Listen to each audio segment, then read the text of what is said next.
Tom. All right. Okay. Shit. Once upon a time. Okay. Sorry. There was a little girl named Sally. No. Sally comes in later, guys. Don't worry about it. Sally had giant ankles. That poor girl. Really big. The size of coffee cans. Damn it. So, the game begins. You are all in a fairly large room. The lines on the walls are photos of adventuring groups and things like that, with very different little plaques on it. Chairs are scattered about. There's a small podium set up. You all kind of just meander in because you were invited to the Voyagers. What? Voyagers of. God damn it. Guild of Voyagers. So it's the introduction. This is the welcoming ceremony. So if you want to in character mingle about, introduce yourselves to each other, figure out things, now would be the time to do that. So we're on a ship. You are in a building. We're in a building. You're in a auditorium kind of a deal. A small. Is there like a tables of food? There is 2 tables of food by the back doors. Gaul will head that way. Me too. Same here. You all see a knight in shining armor fucking racing to the sandwich table.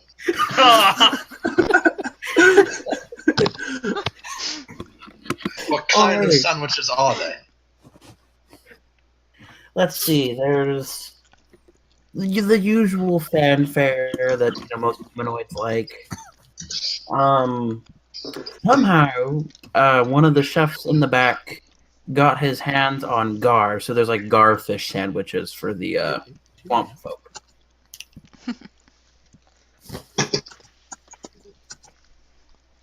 Oh.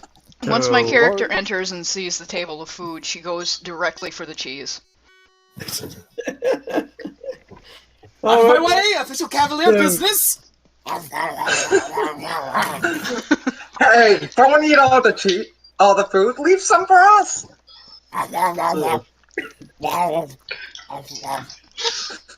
This table is now being swarmed by nearly everybody. Zarit is going to the goal. Zarit glances at the table, but then shrugs and just finds a seat far away from all of the rabble. And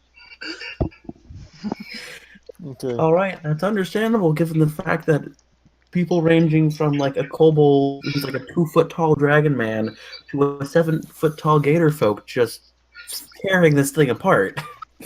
I'm going to pick up a sandwich, drive my fangs into it, and suck the ham straight out.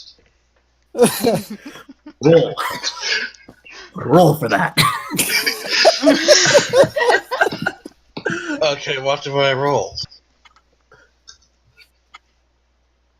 Survival? Fortitude? What you get? What dice do I roll? Just D20. roll a d20 for this. Just general d20. Okay, I got a 7. You got a 7. You get your fangs stuck through the sandwich, and your attempt to suck them out, you accidentally pull the sandwich apart, spilling everything everywhere. But the meat's still on your face. I frantically scramble about, trying to get it up while I cram it into my mouth. Alrighty. Like a Hedora never wastes food. Does anyone else want to try to... The sandwiches have been vanquished. Ooh, bonbons. this is gonna be a while. This whole So time Zarit I'm is standing just in the going to back light her leaning against the pipe. column, but when I was waiting for the line to clear out, but once I saw there were none left, I just pulled my paw out, just like, oh. Melusine sits in the auditorium with a plate of bonbons that is far too large for just bonbons. I see that the poor Noel had not gotten any food, so I give him a chunk of cheese. Okay. Very Sitting in good the back enough to is, fit between my teeth, but I Sitting in the back quite shyly, and in her nun robes, my character is just pretty much nervous about the whole predicament. And my character just grabs an entire ham and just casually takes it back to a corner and starts nibbling, chewing on it like a squirrel. Okay. You know those dainty party snacks? Well, Yes. Gollum knows a plate of those. He slowly dips like a claw into one. Very carefully tastes it. Goes, ain't too bad around here. Takes the entire plate and just shoves it into his face. It's like two loud clangs as he actually chews on the plate. It's bent a little bit. He places it back on the table. Not bad right there. Moves on to the next plate. Who was the fucker who asked about the buffet? Yes, Who was it? Which one of you? it's me. What a great establishing character moment you gave us all. Alright, so okay, trying to get through while my connection is good. As our good old gator friend starts just going down the plate, just shoving down plates down his throat, a gentleman walks into the room. He's an older elf, balding a bit. He's in a nice dress suit. And he walks over to the people who are still around the table and goes, "The program is about to begin. Please take your seats." I look up with a mouthful of chicken tenders and awkwardly scuttle back to the space where I can fit, basically. Alrighty. I go and find an empty chair and try to climb up into it, but it's kind of a little too tall for a halfling. I mean, tried it's to sit down in one, but it kind of strains under my weight. Zarit leans And I over decide to that's the not worth the risk of, making a huge scene of it creaking every time I move. So I just stand up and move over to the nearest wall. Zarit leans over to the halfling who's obviously having trouble and offers a hand as a foothold. Just call me when they get to Margarita. Don't worry about it. Don't worry about Out it. of character Not for a doing second. it. Out of character for a second. I lost contact with you guys due to the poor connection, and I came in just back on there. It's like, oh, when they get back with the margarita. No one told me there were margaritas. Is that in character? No. As y'all character. That was Yorkie, the New York character in our campaign. Okay. Old Yorkie. God damn it. My character just goes to find a seat wherever there's space. There's enough seats. You're fine. Alrighty. So you all go to sit down, and a person walks out on the stage, and it looks like almost a human being if a human being was made of granite. And she stands up at the front of the podium, looks at the papers, taps them twice, looks at them again, chucks them behind her because fuck using papers, and then goes and starts her speech. What the fuck was that? I'm guessing So someone that's got his chewed out on the show pretty well. Okay. Alright. Okay. So, we get all... She starts her speech. Welcome, thank you for making it to the... Welcome, cannot talk today, fuck. Welcome. Thank you for accepting our invitation and becoming of the Guild of Voyagers. It is a great honor to have great heroes, tough adventurers, or whatever else you do. She may or may not be gesturing towards Game Boy Chef, but hey, that happens. And as such, with this is also the ceremony of chapter here in Summitsville. And she's about to go on this. You can tell she's kind of bored with it. It's kind of going slow, not the greatest thing on the face of the planet. And all of a sudden, the doors that have been closed behind you slam open. and in comes the Goliath. Now, for those who aren't familiar with Goliaths, they're like humans, except they're like 8 foot tall, just shy of gianthood. He's in a tweed jacket, dress pants, and wire rimmed glasses, and he looks very like pale and sickly. And he blubbers, and then falls face plant down on the floor. Medic. I immediately. I scramble down off my chair and over to him and kind of slap him in the face. Okay.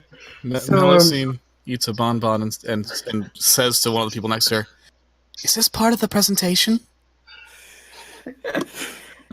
My character, Shoveler, just casually keeps eating his ham and watches amusingly. Okay. The stone, the Oread comes off the stage down towards the Goliath. Scartha, you get towards him, and you pick up like him by the scruff of his like shirt, which is really, really hard because like his head to his shoulders is almost your height, and you slap him across the face. I want you to roll a strength check for me, would you? You want me to roll damage for you? No, roll strength. Okay, I was just kind of patting his face to see if he was like, if I could wake him up. I wasn't really slapping him that hard. He's a Goliath. Slap is. Okay, I'll roll a Wake strength. him up inside. God damn it. So I just roll a Just roll d20. Roll a d20 in my strength, or how do I do that? Yeah, just roll d20. Roll for your strength. Okay. It's a 5. Well, fuck, I rolled a nat 20, so, he does not wake up from your tiny little taps. Well, I drop his face and say, well, he's dead. That's the extent of my medical knowledge. What a shame. Does anyone else try to do anything? Yes, I try to pull him up off of his. Just pick him up, check his pulse, check his vitals. Okay, he is very much still alive. You don't have to roll for that. And he's just fainted. So, yeah. My character goes over and hits him with the ham bone. Okay, roll for strength. Okay, I roll a d20, right? Yes, you roll. Every roll you do is you roll a d20, and essentially I'm going to be back here rolling a d20. And then depending on what you get versus what I get, you know. Okay. 19. I got a 14. You make it. Since this is not a damaging situation, I won't have you roll because I don't know what the damage of hitting someone with a ham bone is. He wakes up all of a sudden. He gets back to his start. His glasses on the floor. The Oread, who was viewing, still not introduced yourself, who might not have a name, gets to you by that point. And she goes, Professor Milton, are you doing all right? And this Goliath, like, picks up the glasses off of the floor with a shaky hand and puts them on his nose.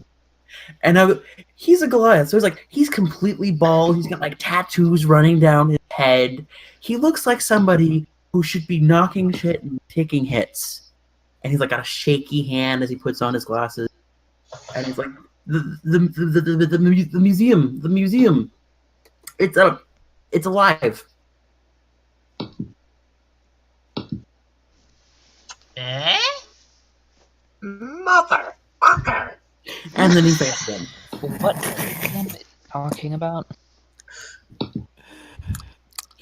Melusine raises her hand and shouts, "Is this part of the presentation?"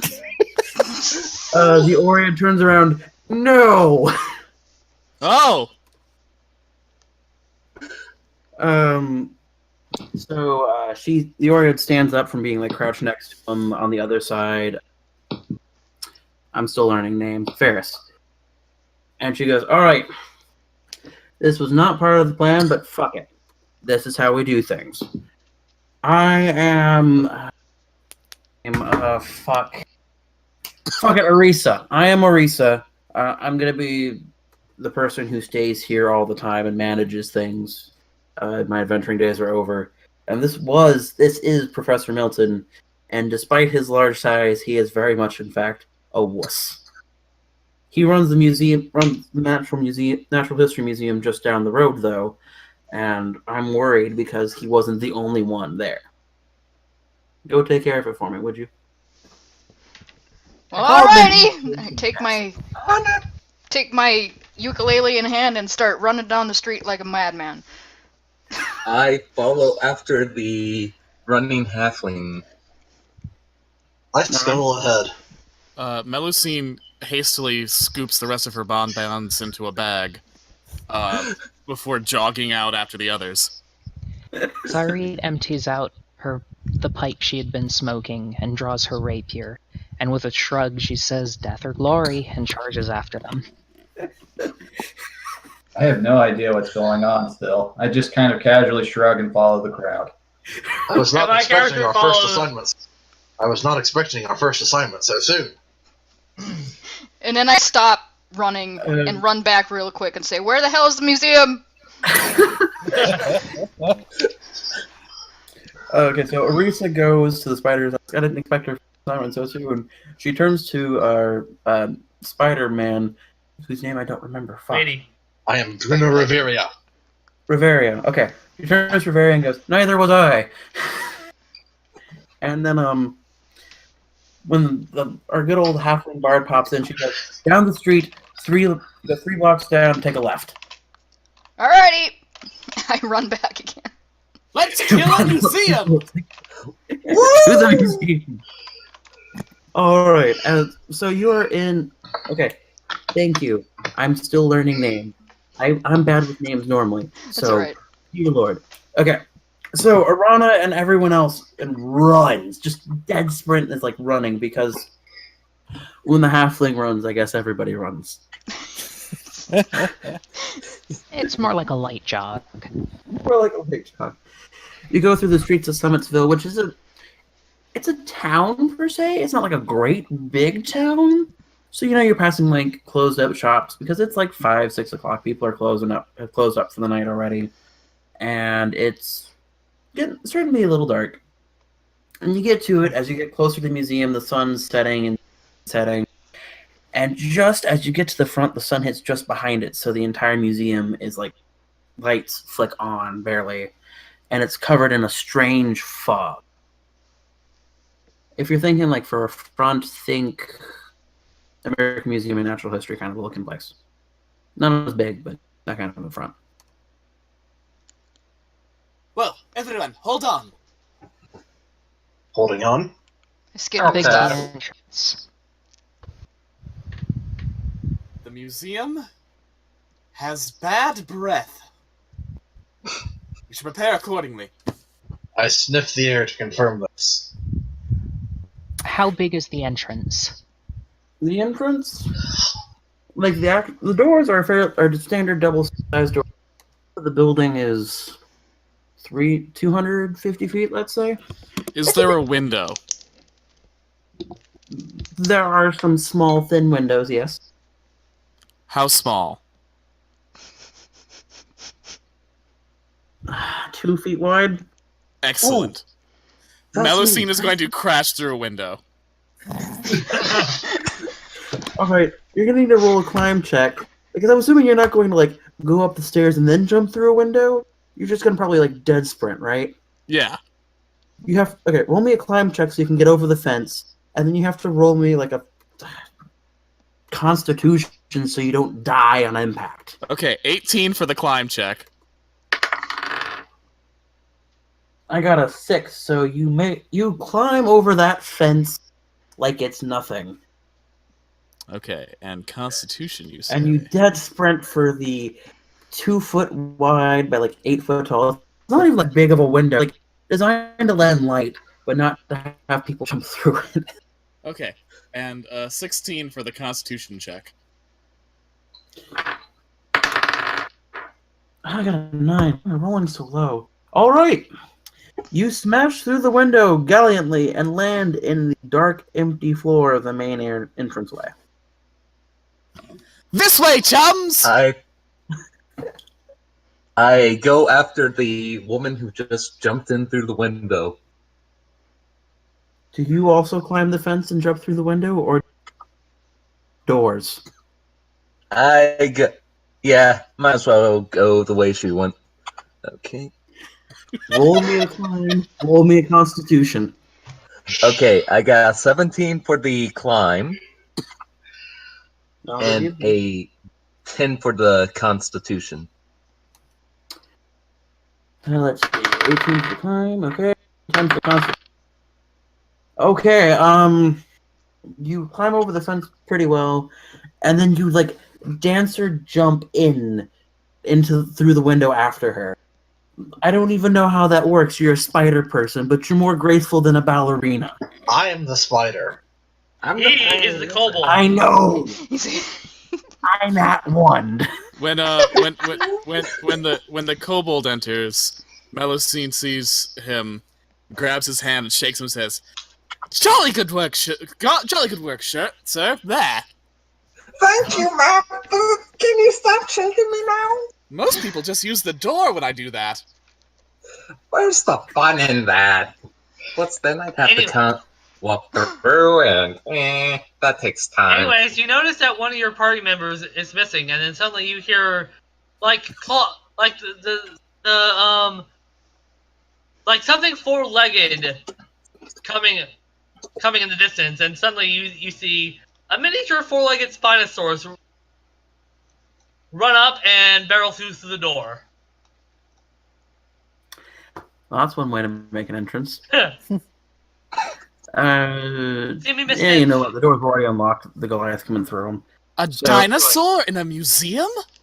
You're absurd. She had to get her dinosaur buddy. Right. I was gonna go through the window. Is everybody inside? No, I felt.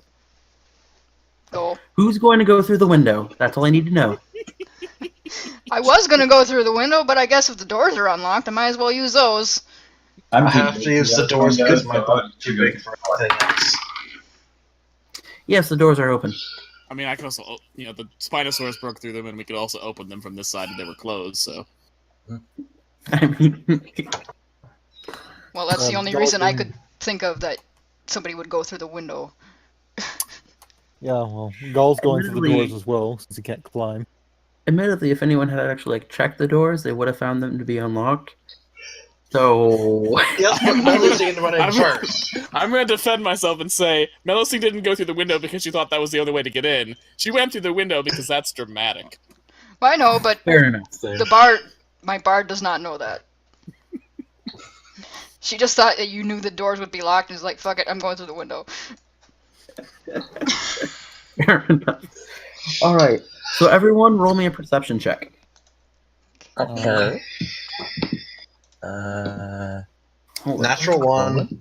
14. Okay. You nat 1. Who's a nat 1? Me. Okay. Spider Girl. Spider Girl got nat 1. I'm writing this down.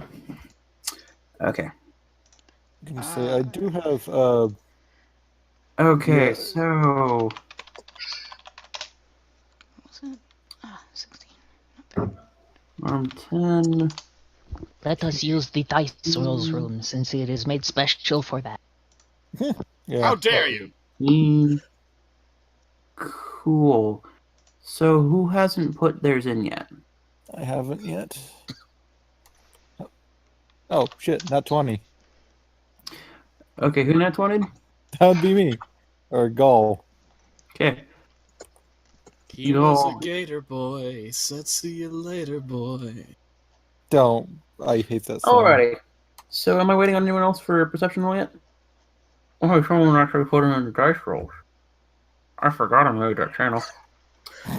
I just forgot I just made that fucking channel. Whoops. Okay, cool. So Spider Bruna. I think that's right. I don't know Bruna. how to pronounce. Bruna. Okay, Bruna, my bad. Bruna, because you nat 1, you realized you still had the sandwich in your hands. birds, you are now completely focused on said sandwich. I put it in my mouth. Ooh. Okay, so for everybody who got above a 10 or higher, you notice that the 3 middle exhibits, like the big ones in the middle, there's big empty pedestals. Interesting. It seems the going- place has been robbed. Zari's going to step forward and check the plaques to see what used to stand on those pedestals. Okay, everybody who got above a 15, though, you look around at the other, like, the wall-mounted birds and things like that, and you see something you don't normally see in music. Bugs that are in the tanks don't usually flutter their wings. The fossil trilobites and crinoids don't sway and crawl on the bottom of the ocean like they're still alive. The birds in the tanks don't exactly flutter and flap trying to get out. Rana sees that the birds are trapped in the glass cage, and she's like, "We must save the birds!" And she smashes the case with her ukulele. Alrighty, cool.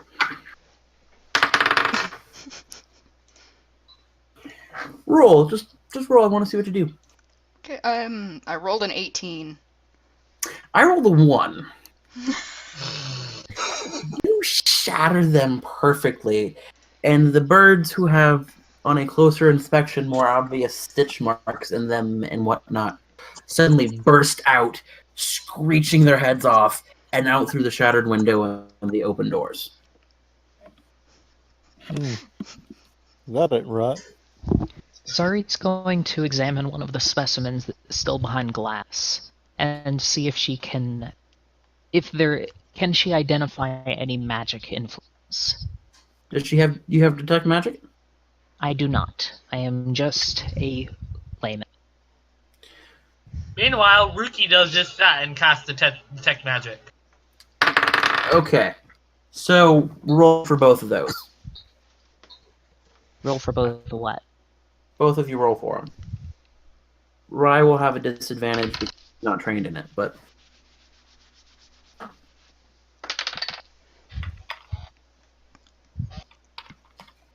got a 6.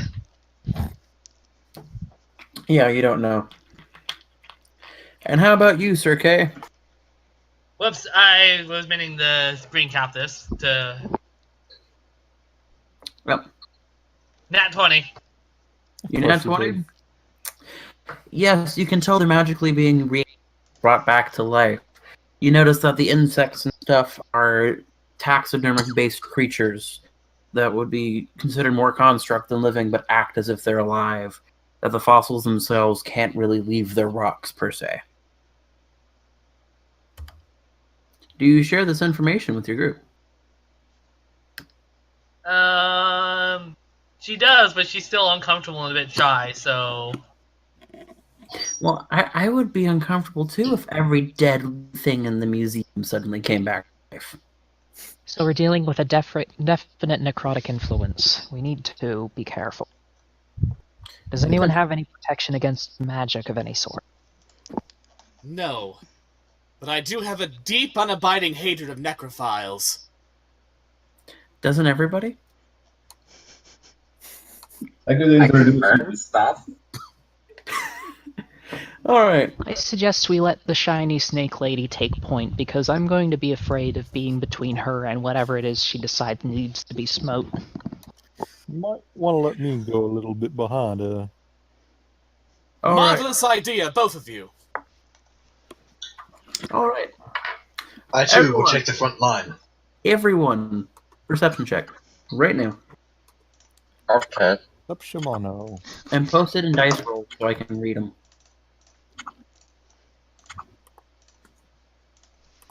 I also have that scent for anything that's under or close to being dead. Okay. Go ahead.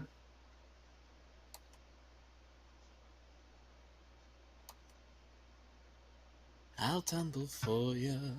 I'll tumble for ya.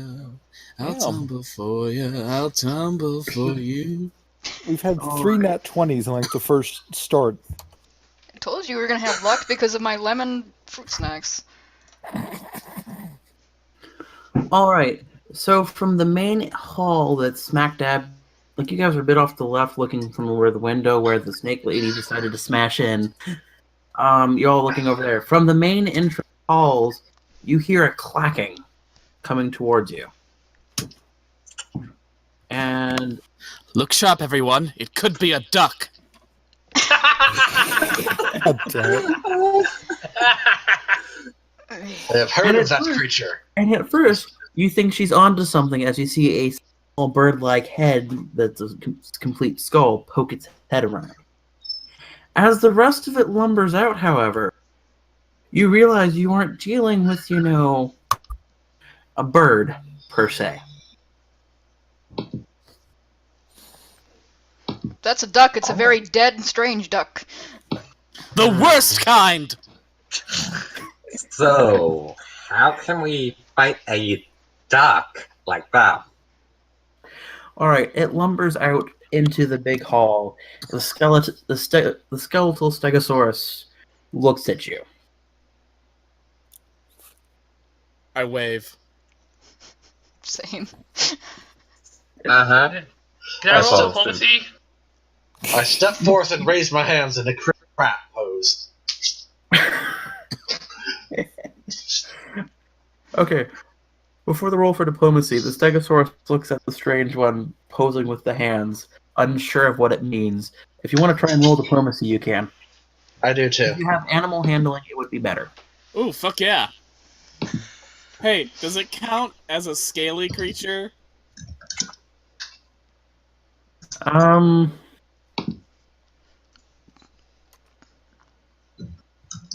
It would be an undead more than anything else. Damn, I have a bonus for handling with scalies. Not that I needed it!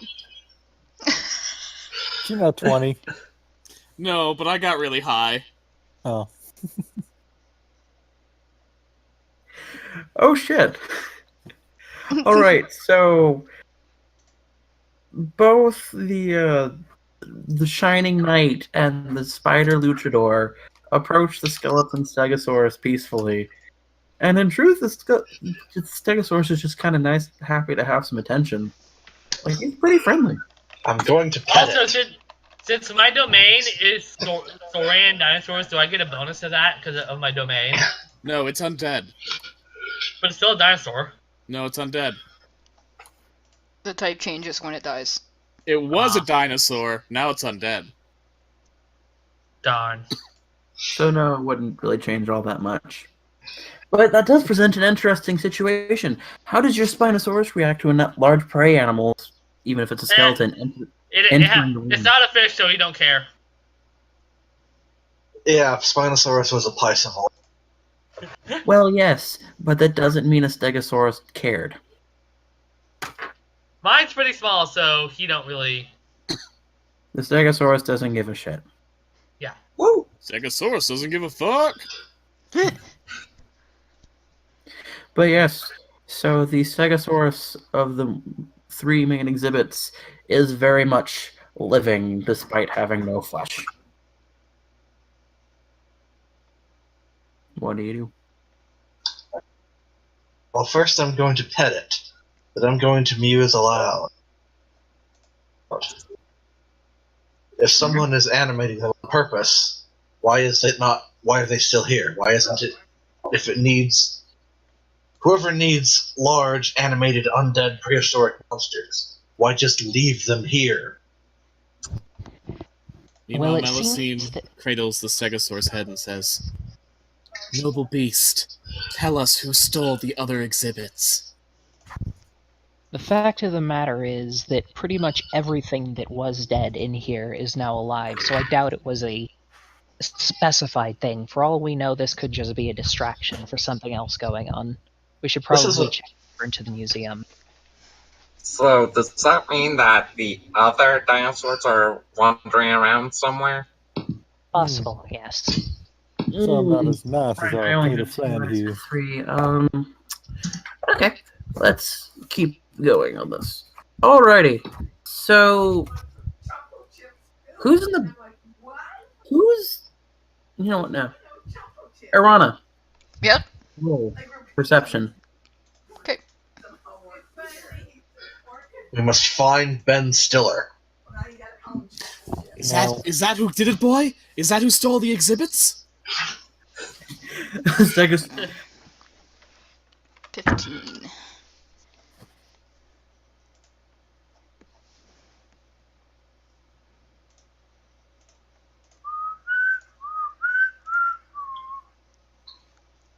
Yeah, it's in the dice roll.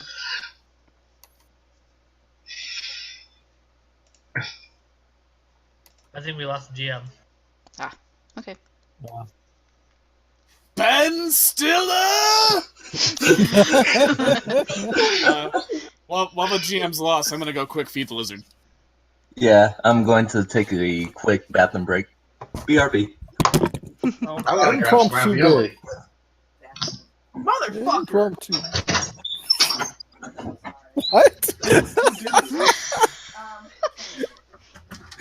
Just here walking off the motherfucker.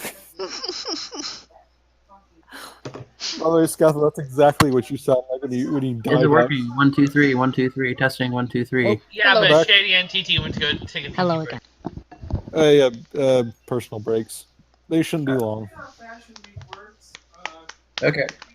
Sorry, I was flipping through a book and didn't realize that for some reason my mic had disconnected. Okay. So yes.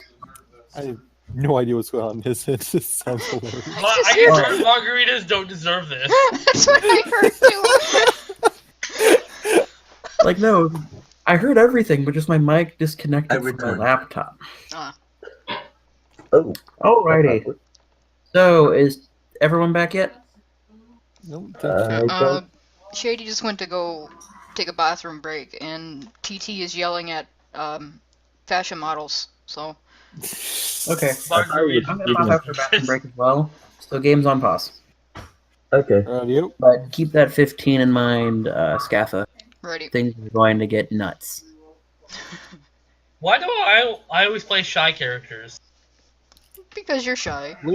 Lilia wasn't shy, she was just reserved. There's a difference. And that's on you, Kay. Stop making shy characters. Ricky's not supposed to be shy. That's a thing. Well, she is now. Until you get a feel for her. This is the getting to know your characters part of it. Step 1, blah blah blah. Sensor maneuver, yeah. I'm back with tiny raviolis. What's in the formulary? Yeah, I was thinking about that. You know, if the nicer dinosaurs are walking around, certainly so are the predators. So, skeletal raptors in the ass? Possible, but I'm assuming that you would be able to shout and the others hear us if something goes wrong, so the others could close in on their position.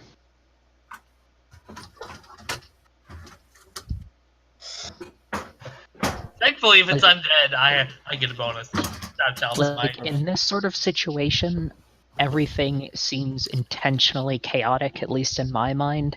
So I think we need to move quick and see if there's something else going on aside from just, like, skeletons coming to life. It could be something natural, as weird as that sounds. Everyone, it's obvious what's happening. The fiend Ben Stiller has reanimated these corpses for his nefarious plot to rob the museum. Who the hell is Ben Stiller? He played the protagonist of Night at the Museum. I heard about that play, but I never actually saw it myself.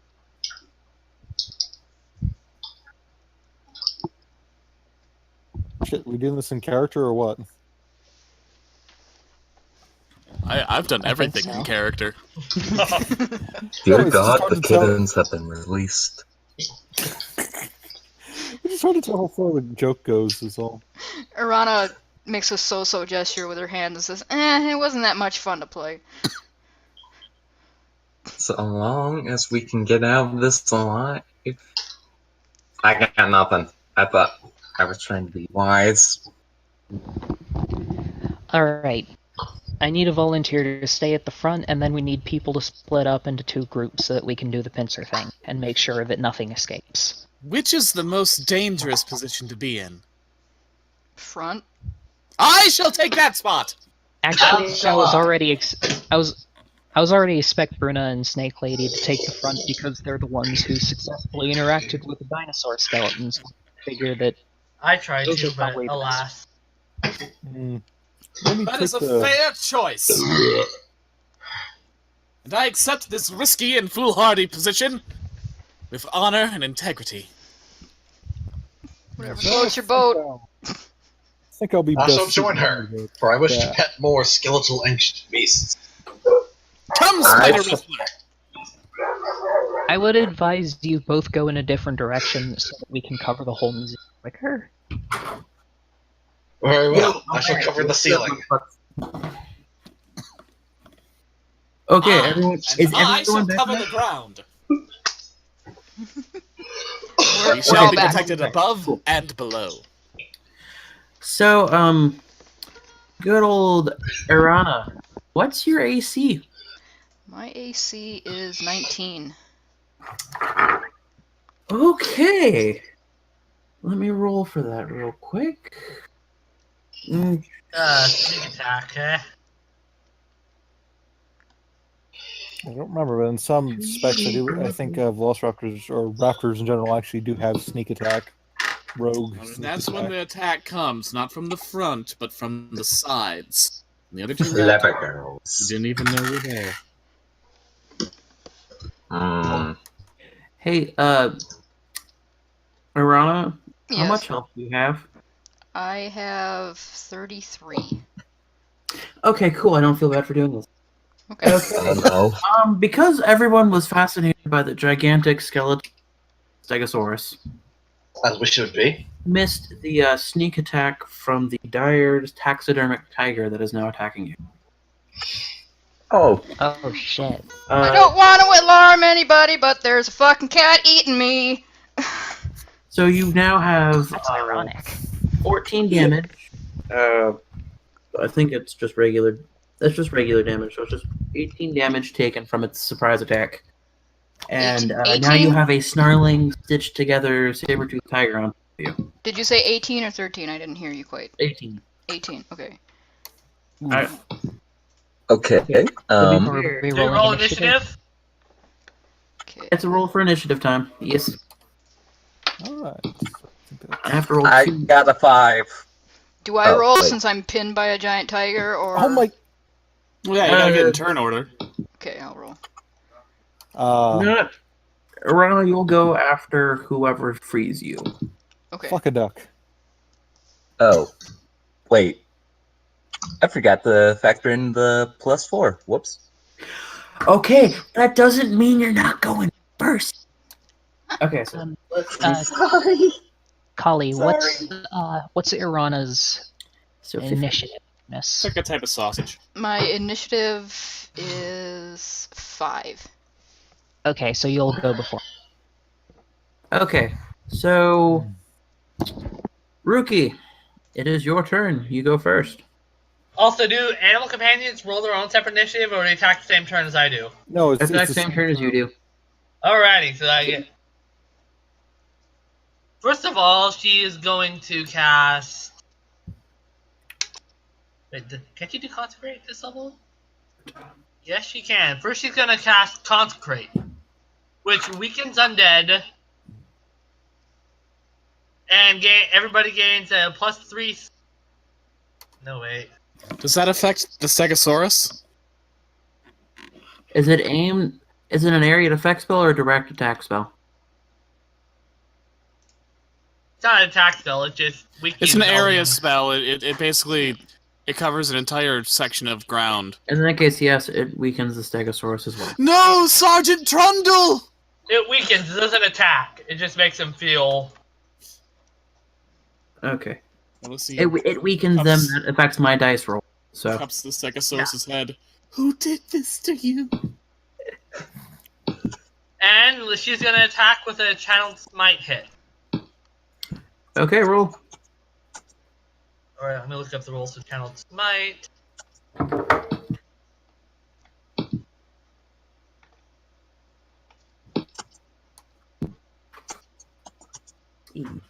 Alright, so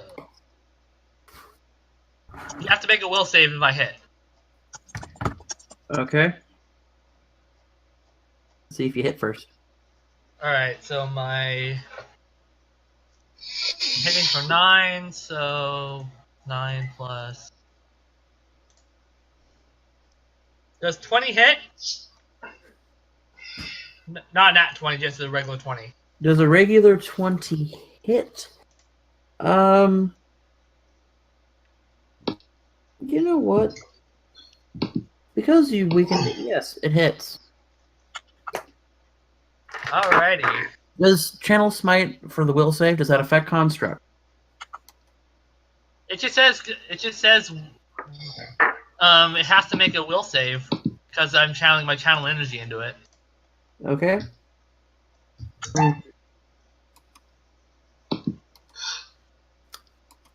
How high do I have to beat?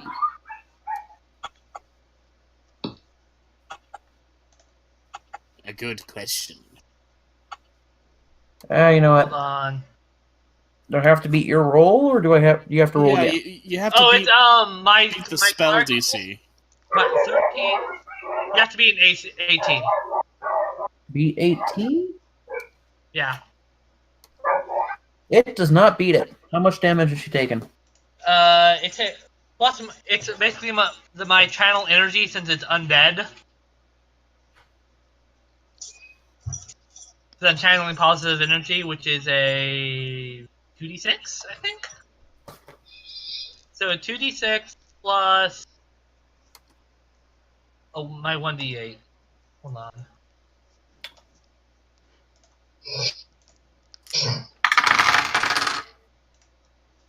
What did you get?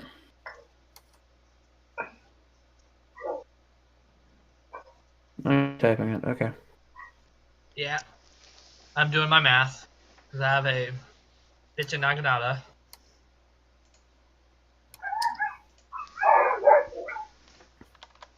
Someone has the dogs out. Someone has a dog's ass, indeed. I said someone has the dogs out. What the fuck? 26 damage. Okay, cool. Damn. You hit it.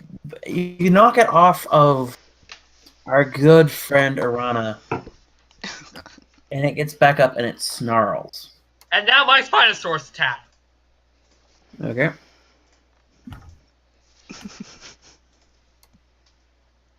That first attack does not hit. Okay. That second attack does. And he hits it Did you once get with his 17? claws. I rolled an 18, so... Okay. That beats. And he hits it for... So he's attacking with his claws, so he hits it for 1d4 plus his strength. What's the strength?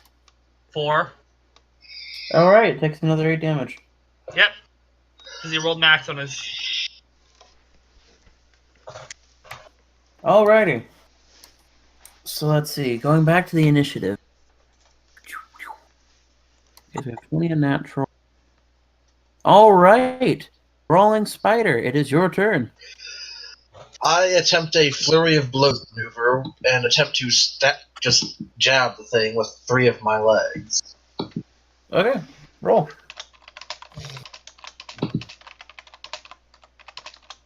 We're in Pathfinders now.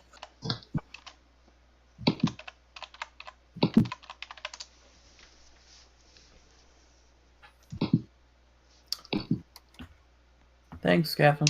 No problem.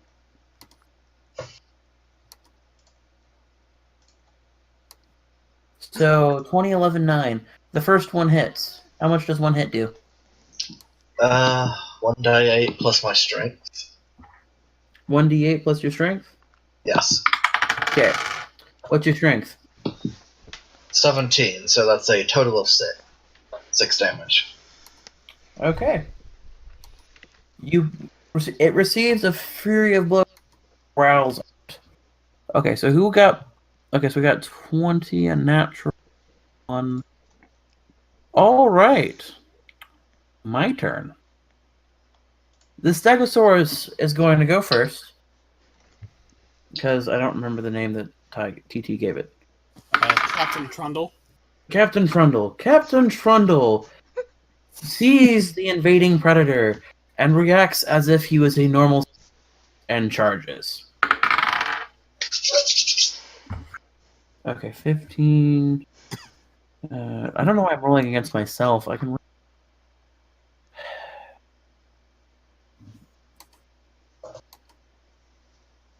Plus 2. Okay, he beats it. Let's see what he does for damage. Trample. Where is my. I need attacks. Where the fuck did the attacks go on this? Bless you. HP. Gesundheit. Okay, there it is. There it is. Okay. He runs in forward with a tripping movement for a full attack and hits. So, how 40 out? Ooh. So, 9.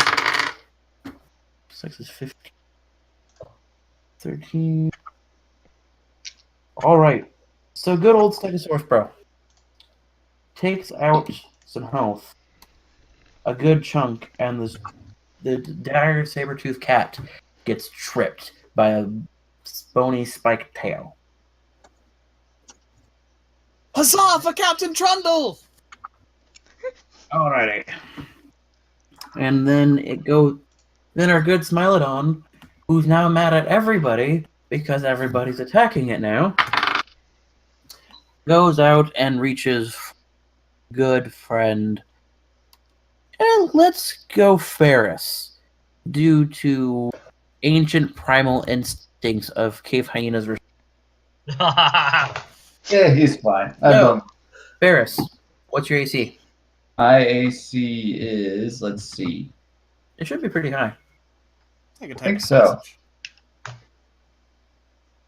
message. 6. Damn. Your 26? AC is 6? 26. Oh, 26. Okay, I just heard the 6 part, and I'm like, Yeah. how is it 6? Well, either way, it goes out to attack you and miss instead. Just getting on linoleum. It's my So, turn. who is next? Oh no. All right, so that was that. So 15, Rye Duelist, it is your turn. Actually, Kali goes first because her initiative is higher than mine. We roll the same, but her initiative bonus is better. No, I got an 8. Well, you've got an 8, but it ends up a 15. So, like, don't you go first because your bonus is higher, and I also got a 15? No, I rolled an 8 total with my bonus. It was a bad roll. Oh, Rye why does it Duelist, say... it is your turn. Attack. Okay.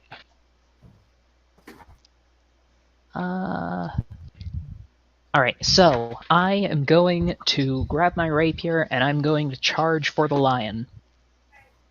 All or right. tiger, whatever. The Smilodon, yes. My D20 go. Oh god. Oh, there it is. I put it on my keyboard because I was trying not to lose it. Okay. For attack, I roll... Oof. Oof, that's not good. Ooh, not here. oof. Attack. I rolled a 7, but plus my ability bonus and base attack bonus and all that stuff, it is a 13. Does not make it. Your rapier hits the skin and bounces off. Construct. Do I get another attack or no? No. No. I won't say that's the end of the round just due to how many people we have. Alrighty, who's All right. next? Who's got below 15? Yo. I got a 7, so I mean. I got a 14, so. Ferris, I it is your got a turn. 9. Alrighty. You roll for it. Do what you need to do, my friend. How close is this thing to me right now? To you, it's fairly close because it tried to lunge at you. I'd say 10 feet. Oh, No. good. Let's see here. Dig through, see if I can find the details.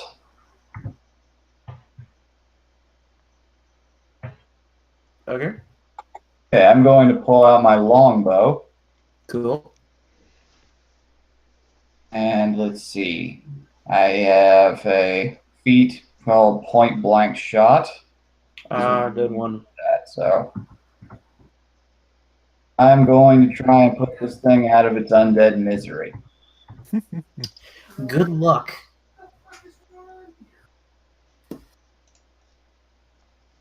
Okay, so I draw it back and I attack. Let's see. Alrighty, roll.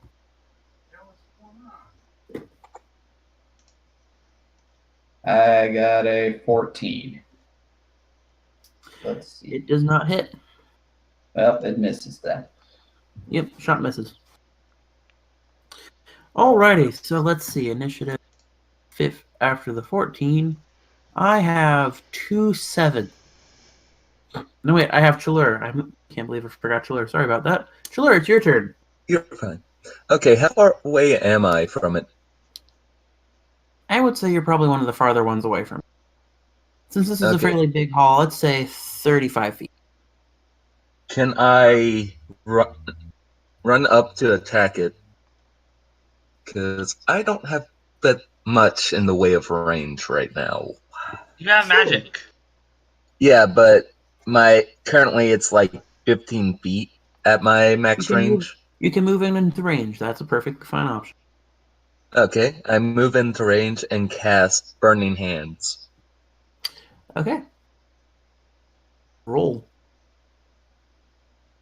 1 second. Doesn't Burning Hands hit anyway since it's a magic? Yeah. On the D20, I got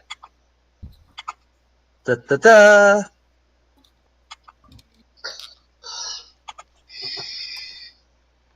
And I mean, roll. you don't need to cast a d20 to cast magic, so... Yeah, you just cast it, and like there might be like a save they can make it take half damage. I still like doing the roll thing. Either way, he beat the Okay. 8. How much damage he do? Okay, that's fair. I rolled a 4.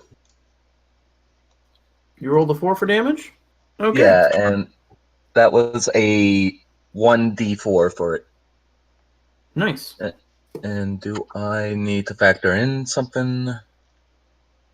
No, that's... Magic's charisma, right? Well, you do that for the DC for a save against magic. Okay, thank you. Yeah, Okay. like the whole benefit of magic is that it generally ignores things like AC, and instead they have to make saves. Your shots are a bit more sure to make up for the fact that you're squishy as fuck. Okay, thank you so Yes. much. Essentially, if a targets you next, there's a good chance. That's Okay. the downside. Burn, beast, burn! Okay, it takes the 4 damage and locks eyes with you for a second and snarls. All right, I have 2 people that have a 7. Chalur and Gator Boy and Smelocene.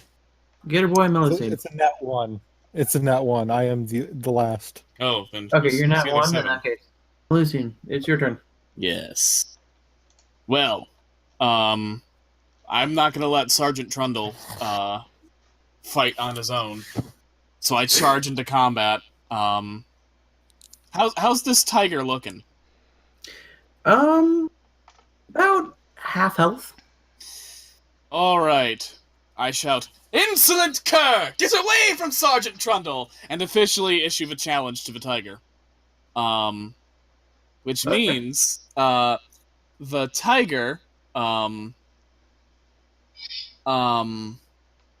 takes his challenge, take extra damage. So A, when I attack with Tiger, it's going to take extra damage from the attack because I've challenged it. Go. B, allies now get a +1 to attack the Tiger. And C, I get a -2 penalty to my AC when attacked by anything other than the Tiger until the Tiger is dead. Also, I just want to point out to level its attacks because it's not. Here, you'll see in a second. I mean, Well, I'm going to hit it with a sword. It's still strength and everything. I just want to show you what it kind of looks like, but a saber tooth.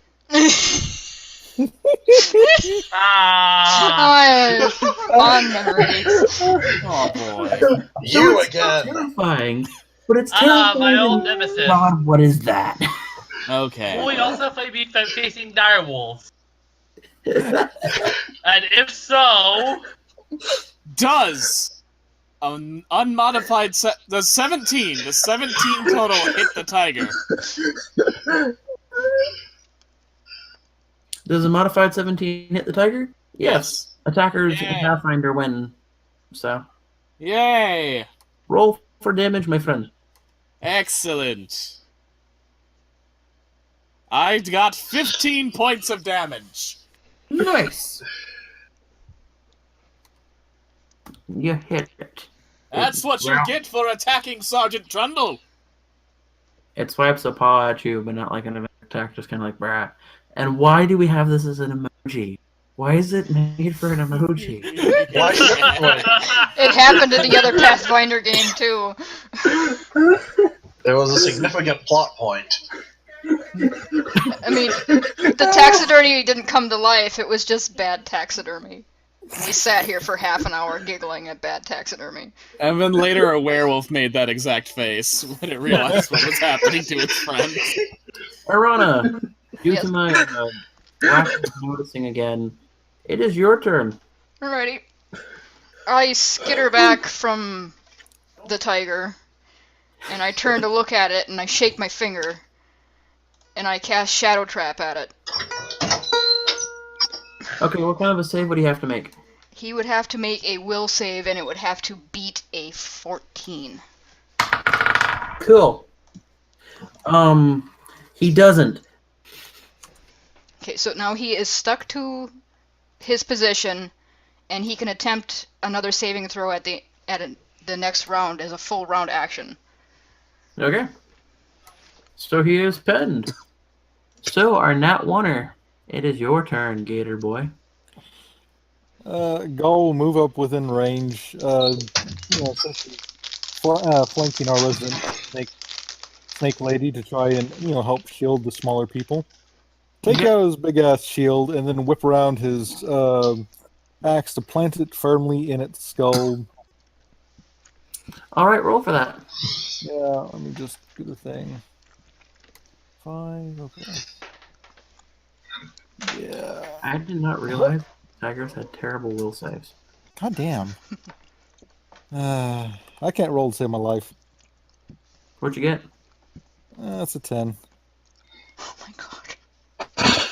You go to firmly plant it into your skull, and somehow, while it's had just enough for you to whiff. And we're at the start of the round again.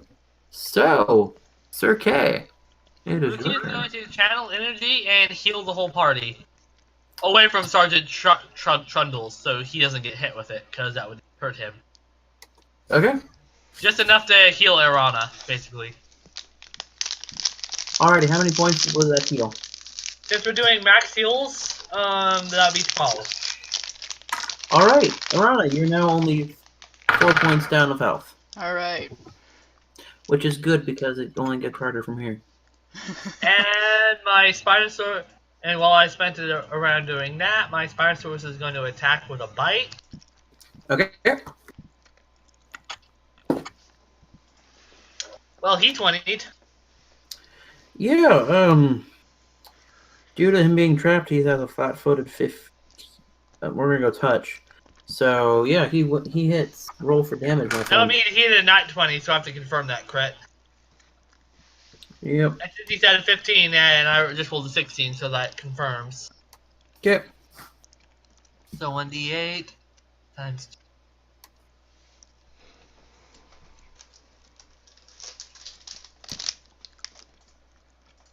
22 points of bite damage. How many? 22 points of bite damage. Okay, 22? Okay. Alrighty. The Spinosaurus runs in, bites down, and, the taxidermic tiger cries out in pain despite the fact of having no nervous feelings. And Jesus Christ, why do you have to? Like, I swear to God. Okay, who's next? I don't remember. Let me look. So, Brawling Spider! It is your turn. Suplex it or something, I don't know. Actually, this time I'm going to use my silk spit attack to keep it anchored. Cool, sure, shoot.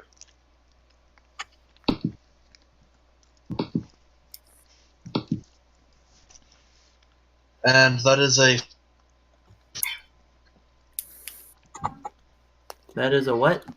14 to hit. 14 to hit. Okay. You hit. So now on Okay. top of the magic will saving trap, it's also stuck in spiderweb. You guys have it stuck. Good job.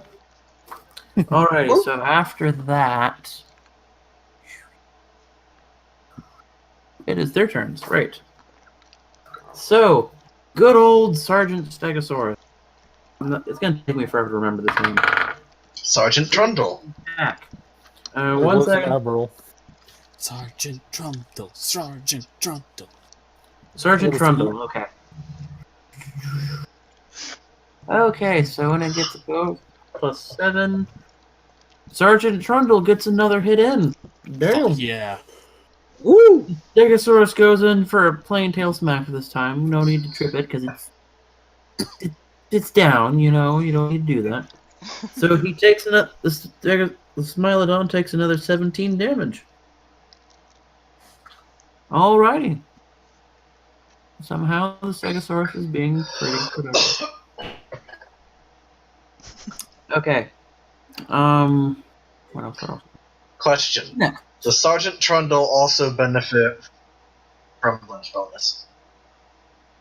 From the what? The entire party gets a bonus based on Lady Melusine's challenge. Does that apply to Sergeant Trundle?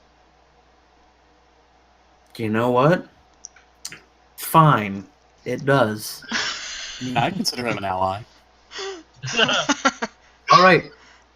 Rye Duelist, it is your turn once more. Alright, the saber-tooth cat's still on the ground, right?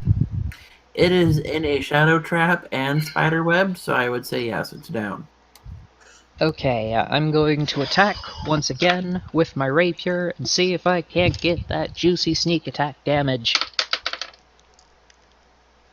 Mother of hell! I rolled a 5, which I even know with your pain. everything is an 11. Well, I do have some good news. Since you matched the AC, it hits. Hey! See? And okay, so since it does not have a dodge bonus, I'm going to do my roll sneak attack thing, which is 2d6 in addition to the rapier itself, which deals. Okay, 1d6 plus 4 damage. 5, 6, 7, 8. Wait.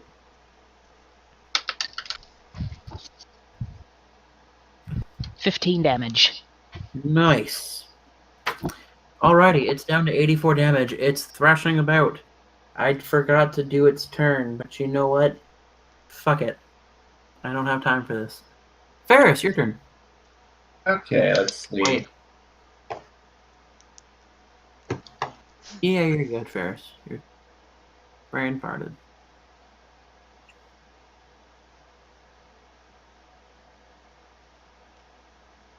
Attacking's pretty much all I'm good for, so I'm gonna pull my spear out this time Cool. and go for that. Look up exactly.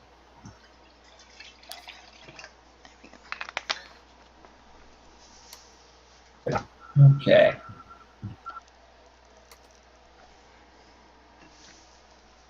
I got a 15.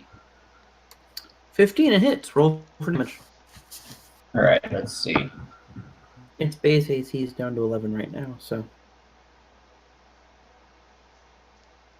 Back to weapons here.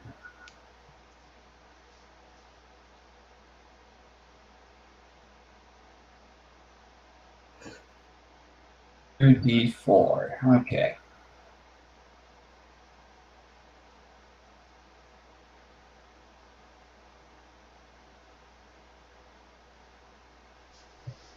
Is 9 damage.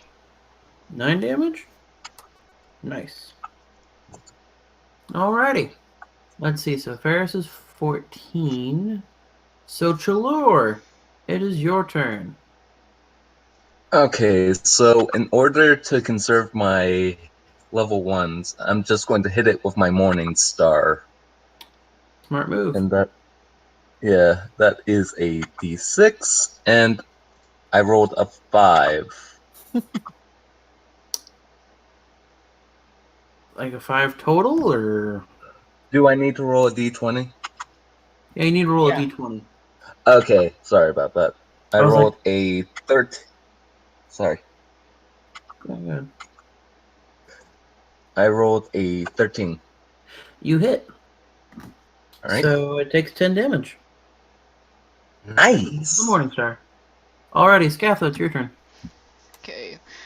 Well, I'm going to do the same thing. I'm going to hit it with my longsword. Let's see. At this point, everybody is just circling around and wailing on it, and I love it. Okay, that. Where is my shit? I mean, with that pace, it deserves to get wailed on. Poor thing. 15 to hit, and then Hit. let's see, where is it? 1d6.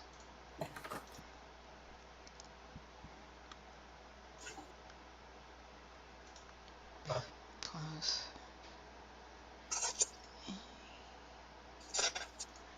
So that would be, yeah, 5 damage. 5 damage total? Yep. Okay. Alright, TT, it's your turn. Let's see what you I'm just gonna roll D20. Oh, I got a nat 20. Oh boy, crit time. Let's see what you can do. And for confirming that critical, I got a modified 20. Okay. Oh boy. Wow.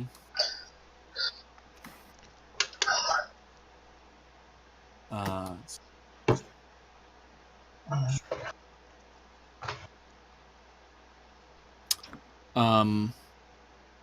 35 damage. Oh shit. Alrighty. Our snake woman in shining armor goes and swings into it, cleaving a giant gash down its side. It howls like agony. Though to be fair, you cannot tell if it's agony due to its just current state or due to the damage. That is the curse of this weird undeath. Alrighty. Gator Boy Chief. Yep. And take another swing at that sucker. So I'm right there, and oh god, a 19. Okay, you hit. I just post that dice so it's there. And I don't think that's a crit with my weapon, but I'm gonna check real quick. Nope, it's not. Okay. And I'll just roll for damage.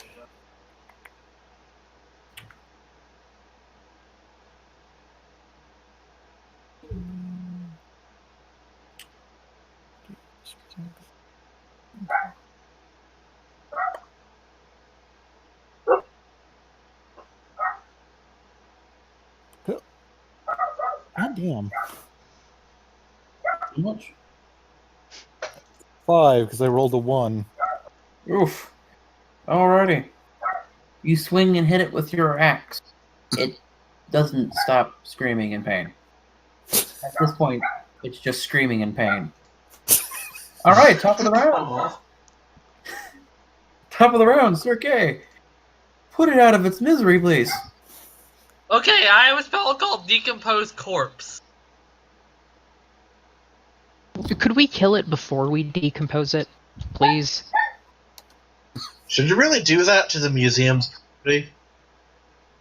Like, I mean, at this point, can't we just coup de grace the thing? It doesn't look like it's resisting anymore. It's not resisting, not due to a lack of trying. Oh. I background rolled to get out of Shadow Trap. Yeah. Oh. So, I also have a spell called Carrying Compass, which allows me to find the thing that made it. okay. But you should, We should kill Kill the it thing first? first. put it Yeah. out. Let's finish this guy off. It's howling in pain, and you can't tell if it's howling in pain because, or because hey, it's an abomination. I'm going to cast Undeath to Death. No, wait, I can't. Fuck. How about you Oh, hit fuck. it with a thing? Yeah. Alright, I will. Try to look at all my spells. Hit it with a thing. It always works when you hit it with the thing. Ricky, do the thing. Because we told you to. 19 crit. Okay, tell me how much damage. And I use 14 to confirm the crit. What do you roll to confirm a crit? Another d20. Yeah, but what do you have to roll? You have to beat its AC, I think. Like a normal attack. Yeah, essentially, if you want to confirm crit, you roll again just to make sure it hit. And with its AC at an 11, due to it being touch AC, due to the fact that it's pinned down around, as long as you beat an 11, you hit. Okay. Let's see how much damage he does, though.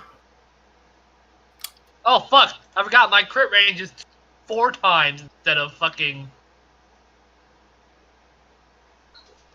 Naganatas, holy shit.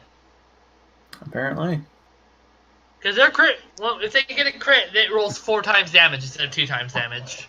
Badoo-boo. Roll it up. Oh, that's impressive. So,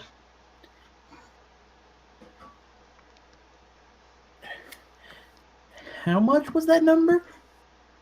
I rolled a 12 and I rolled a... Okay, let me just... So that's... No. GM, take overtime now. You go and hit it with your nice fancy weapon, and it explodes. Like, you just hit it at the right point where the stuffing inside just flies out everywhere.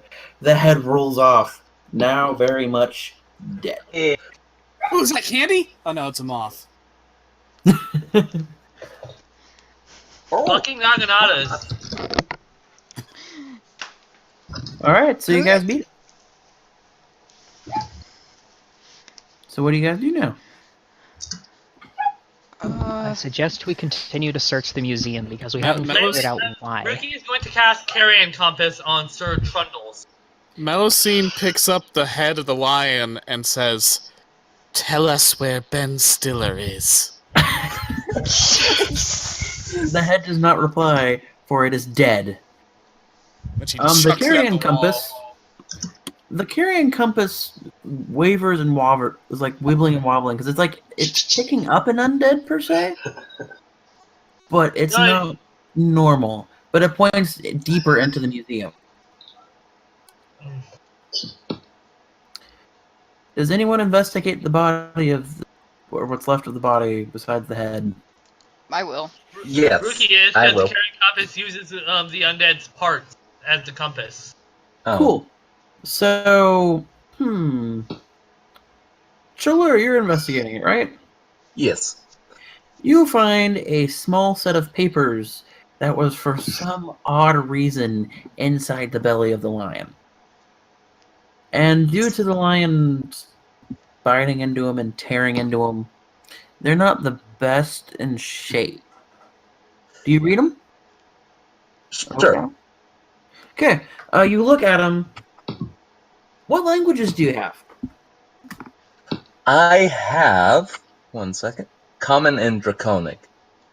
Just those two? Yep. It's in a language you can't read. Oh. Anyone want to try reading this? I can't read. This is gibberish. Anyone? I'll Rookie try has it. a spell called Comprehend Languages. I don't even know what languages I can speak. I don't know. I don't think I remember to write that down. I'll help you figure that out in a little bit. Yeah. Here, little halfling catch. I take a look at it, and I can read Common, Halfling, and Goblin. It is none of those. It's gibberish to me, too. Can you You pass it pass to me? Yeah. Okay, Rookie, what don't you speak? She knows Common, Celestial, Tengu, Draconic, and Sylvan. Well, bugger me up the asshole. None of you speak it. Oh. But she does have a spell called Comprehend Languages, which she's going to cast if she can't. She can't basic read it, so she's gonna have to, cast it. Alright, so she casts Comprehend Languages on it. What's the save? Hold on. Check spell list. That's the problem with clerics, is they have a huge ass spell list, and it's hard to go through it. I understand, man. No worries. That's why I don't play clerics. I don't think there is a save for it, since it's just on me. Okay, since it's fair enough. Okay, so you delve through what is Elvish, or whatever elves speak. I don't remember. That's But, selfish. I think No it's wonder what we wouldn't know it. All of us hate elves. Elvish. I do not Oh. speak pompous bullshit, I'm afraid. From what you can tell from the remains of the note, whatever it is, that it talks about an artifact arriving, potential experiment, secret. And that's pretty much all that's left that's not, torn in half or in shreds because you pulled it out of the stomach of a reanimated, tiger. It ate it. Do you pass the information on or do you keep it to yourself? She does. Okay. So now you know artifact, possible experiment, secret. And you know it was written by an asshole. So this is the work of mad scientists. We should definitely bring this by the curator. It might be one of his co-workers that was involved in this. Well, it seems to me if we want to stop these things being, not dead no more, we should find this artifact this paper talks about. So do you go to the curator who's back in main hall where you guys came from, or do you want to delve in deeper? Is there a window to the main hall? Okay, Well, no- the main hall is where you came from.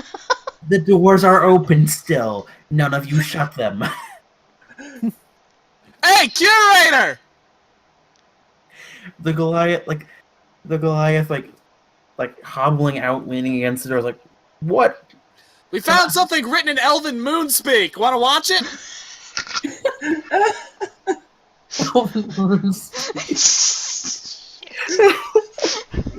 He's like, Elvish, why? Oh no.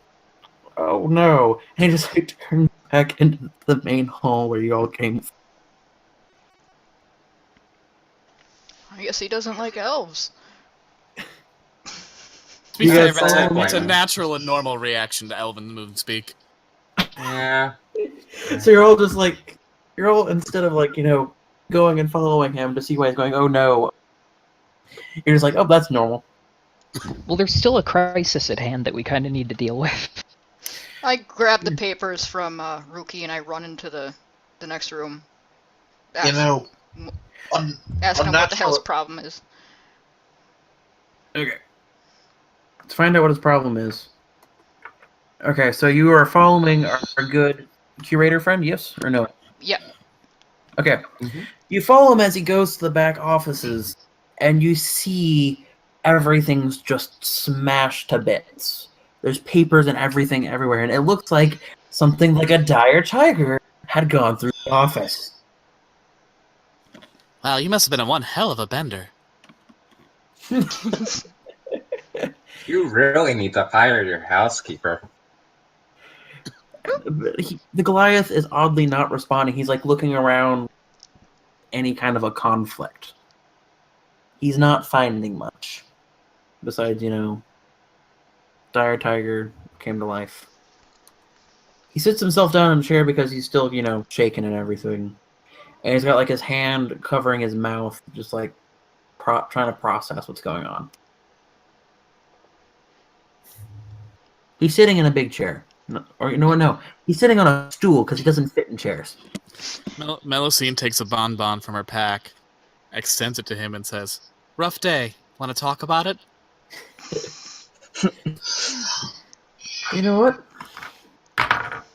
He does. He reaches his hands out, he takes a bonbon, pops it in, and he starts to talk. And he goes, I didn't think he would have actually done it.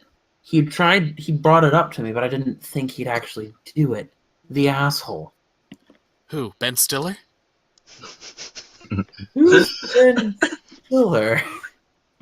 No, we had a research assistant. BCR. Please have us. Motherfucker. It should be listed under asshole. I wasn't there. We had our assistant, random elvish names. Fuck. We had our assistant, Greg. Half elf son of a bitch. And he says like son of a bitch in like a wily old professor way, like Gregory, that son of a bitch. He wanted to mess with the fragment. He wanted to try and use its power. I told him, no, it's stupid. That kills people, but no. The asshole did it anyway. Jeez, what a jerk. I'm getting the I impression know, that right? this I don't Gregory know why they hired him. is less than a reputable employee. Something about my nephew's son, that's what hired him, I think. I can't even think, but he's probably dead. Oh, that's good. Yeah. Saves us work.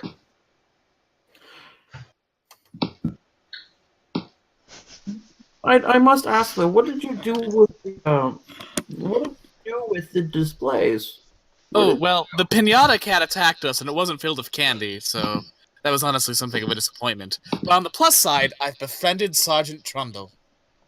Sergeant who? And he turns to see the Stegosaurus poking his head in. Like he's like wants to know what's happened to his museum. He's just like, He is a noble Stegosaurus. fighter. We'll find this Gregory and Ben Stiller and make them pay for their crimes. But first, tell us about this fragment. It was a rare find. We were on a simple geologic survey when we found these ruins, ancient things, and we found a fragment of the amulet of Jinbo. One of the Amulet lost of ones. Jimbo. Okay. I What does actually it did do? regenerate that one. It's the fragment of the amulet of Jimno. Aren't you familiar with it? No! Why would I ask Come. the question if I was? Some people are just assholes. Like Greg. The amulet of Gemno was once used by Gemno himself, and was such a powerful magical artifact that he nearly controlled the entire world back in thousands and thousands of years ago. Held one of the largest empires. And then all of a sudden, something happened and the amulet was fragmented into many pieces. Most of them are still lost to no knowledge today. And we found one, and it's an incredible archaeology. Had a place set up, and we were in exhibits. We thought, hey, put it in the traveling exhibit. And then Gregory must have done something to it to activate it. Otherwise, how do you explain the gigantic skeleton that's now walking? Sergeant Trundle, yes. I'm too old to go back and help you. I'll stay here and keep guard, I guess. So, if we find the amulet, we If can you find reanimate the the fragment. corpses. If you find the amulet, and if you can somehow stop it to power down, you could potentially deanimate everything and Wait. things back to normal. Wait. These things' lives may be unnatural. They are alive now. Do we have the right to take that from them? Did you kill the saber-tooth? Listen, we thought it was full of candy, and it attacked Sergeant Trundle. You were doing the museum a favor with that one. It That wasn't filled was- with candy, and that was a major disappointment. We'll try and fix that next time. He says very sarcastically, like, what the fuck are you thinking? Well, I mean, you should. It's not a good pinata cat if it's not filled with candy. On the plus side, you still have its head. It's somewhere in there. Oh no, I threw it against the wall really hard. Oh. Sorry. Should Guess filled you. with candy. Or told us where Ben Stiller was. One of the two. Preferably Who both. is this Ben Stiller you keep mentioning? A master thief! He has robbed several museums! I saw it in a play, and everything in a play is true.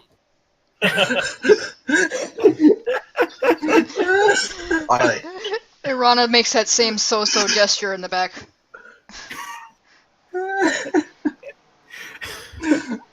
Schiller just burst out Deactivate laughing. the amulet. And return the museum back to normal, or else the entire town died because one of the only attractions. Well, I suggest you find ways to keep a skeletal stegosaurus cared for and happy, because I am not going to allow this creature to come to any harm. If I may interject, personally, if I was enjoying my afterlife and some asshole brought me back with their fancy necklace, I would be rather irritated and want to go back to my afterlife. Sergeant Trundle, what are your thoughts on all this? Sergeant Trundle moans, because that's all Sergeant Trundle can do. It doesn't sound like a happy sound. It's very wise. Kind of ambivalent. It's an ambivalent moan. Like he was more interested in the garden, the little like potted plant that's now in his mouth because he has no bottom jaw. I mean, like bottom, palate.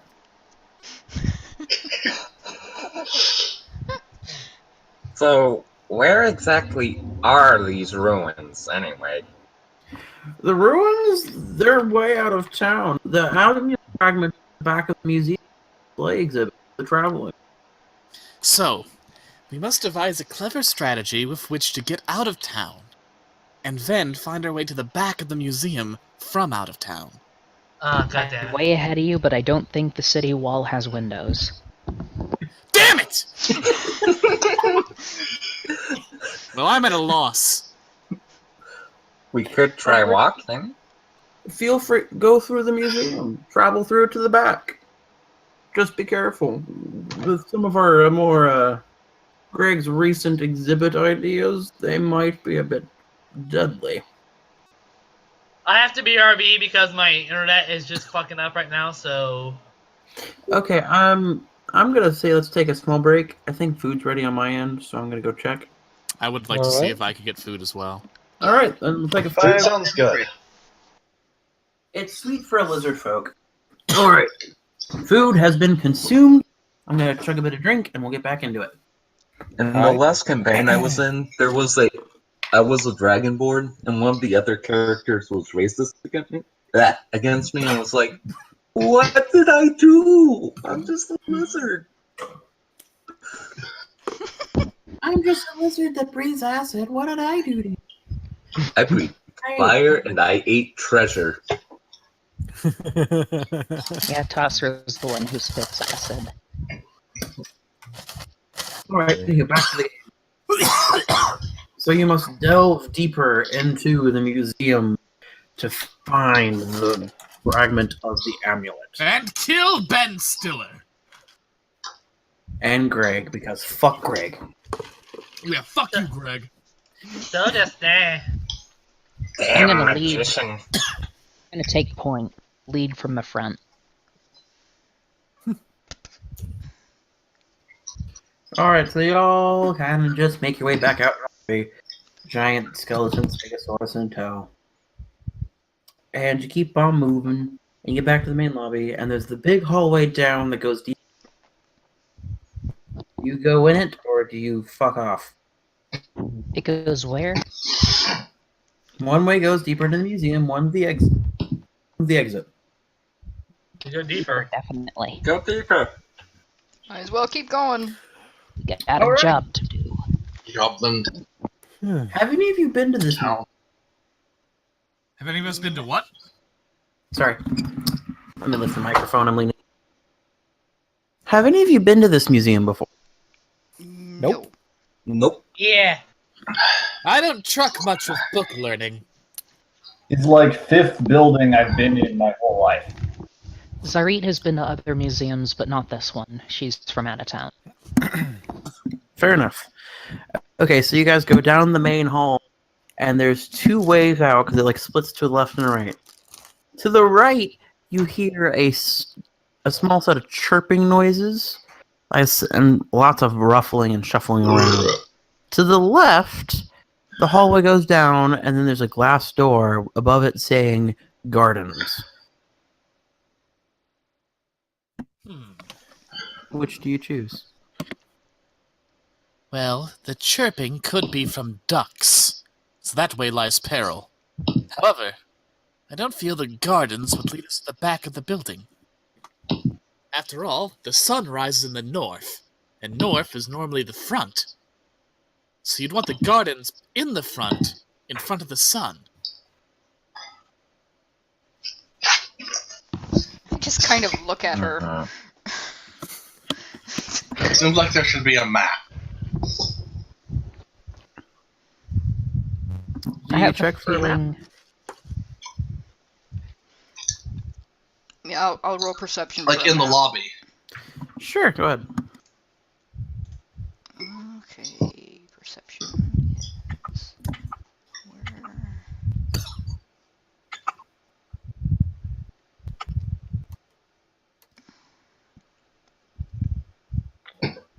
Okay, Zarit going to creep forward to the glass door and just peek outside, see if anything is looming there. So you go towards the glass door to see if there's anything. You make your way over. The glass door is fairly standard and is actually surprisingly well lit considering the rest of the museum is fairly dark. You look out into the garden. You see off in the distance what looks like a hedge maze. There's mostly just plants and forests and rare trees and whatnot. The path goes straight out and curves to the right, hitting another chunk of the building, but you can't see exactly where there yet. But there's nothing moving, per se. 20 perception for a map. You look at the wall where you think a map would be, and you see a nice-sized hole in the wall. Okay. There is no more map, but around it are fragments. And you get the name of the exhibit to the right. And the map and the exhibit's name is small world big, because I am not an exhibit designer. Small world big. What could it mean?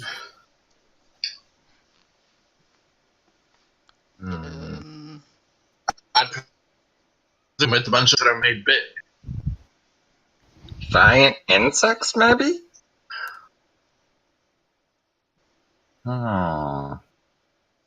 Zarita's going to beckon to the others since the coast is clear over by the glass door. Okay. Here in Should we split up? 4x4? A terrible idea! What if one of you needs me to bail you out of trouble with a sword? She's got a point. that is a concern. Right now, there's a ton of commotion in the other option, and I feel like splitting up and diving in at half force would be a bad idea. We should stay Like, together as a unit and brute force our way through things. Our objective here is to turn off whatever it is that got turned on that's causing everything to rise from the dead, which, in theory, should resolve all of the issues here. So, we don't want to, like, mess around with stuff that's just going to get solved later when we do whatever it is we need to. Does anyone know how to turn off one of these newfangled devices? Easily. You take the sword and you hit it really hard. I'd like to try something a little more gentle, but that's definitely an option. If it involves a spell, I can read it and turn it off, most likely. Perfect. That'll be plan A. Smashing it'll be plan B. Okay. Alright. Zarita isn't going to wait for everyone to pussyfoot around anymore. She's just going to go out into the gardens. And, I will charge along behind you. I will follow as well. Uh-oh, I lost somebody. Ooh. Gator Boy Chief. Boy Chief, do you think Gator Boy Chief? Yeah. What happened? My Sound cut off for a second. Okay, cool. Two of your party members have gone into the garden. You can go into the gardens the way you came, or into the hallway to the right, which has chirping noises, and the exhibit's title is Small World Big. People are splitting up. I think I'll follow. Yeah, three I'll follow people- too. As will I. I guess we're all Everybody going there. Yeah, okay. Cool. So you all go through the nice big glass doors. Your good buddy, Sergeant, what's his name? Sergeant Trundle! Sergeant Trundle. Sergeant Trundle follows out surprisingly. Amazing that he fits through the door. He's a big... Anyhow. Hey, if I can fit through it, he can. I mean, you're still humanoid, though. He's a stegosaurus. There's a difference. But he So still he fits through has, anyway. so he's very narrow. True. Okay. So you all go outside in the gardens, and it's oddly quiet. Compared to the rest of the museum, which has had, like, exhibits moving and whatnot and thrashing about, this place is calm. It's a garden. It's already alive, per se, so the spell must not be affecting too much out here. Don't drop your guard. We don't know what's out here. I feel strangely comfortable here. Do you want to know what's out here? Yes? Oi! Monsters! And then she waits. Roll a perception. If she's gonna wait, she should roll a perception. That's fair. Alright. Do you want us all? Do you want us all to roll, or just her? Well, do y'all listen, or do y'all think she's crazy? I'm listening. Well, obviously. I'm listening. Then everyone roll a perception check. Why not? And a little column B.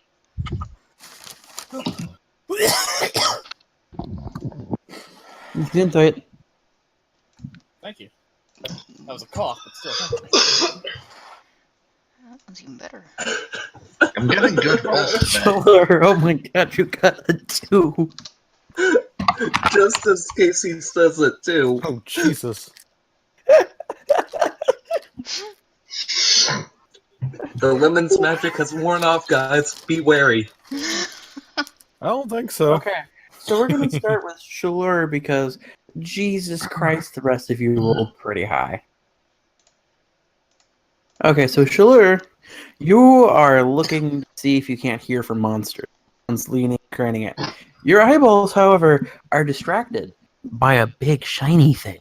Oh, I want it. I must have it. Yes. So, you're going to be going off towards the shiny. The rest of you look and listen for, to see if you hear anything. There's not a whole lot besides what seems to be the wind in the trees. And for anyone who got, I'm just gonna say everyone else because y'all got really high. You all hear what sounds like almost concrete grinding on concrete. Like, just faintly. Like it's just something's been shoved slightly. It sounds like. And then you'll notice the fact that Chiller got lured by Shiny off to the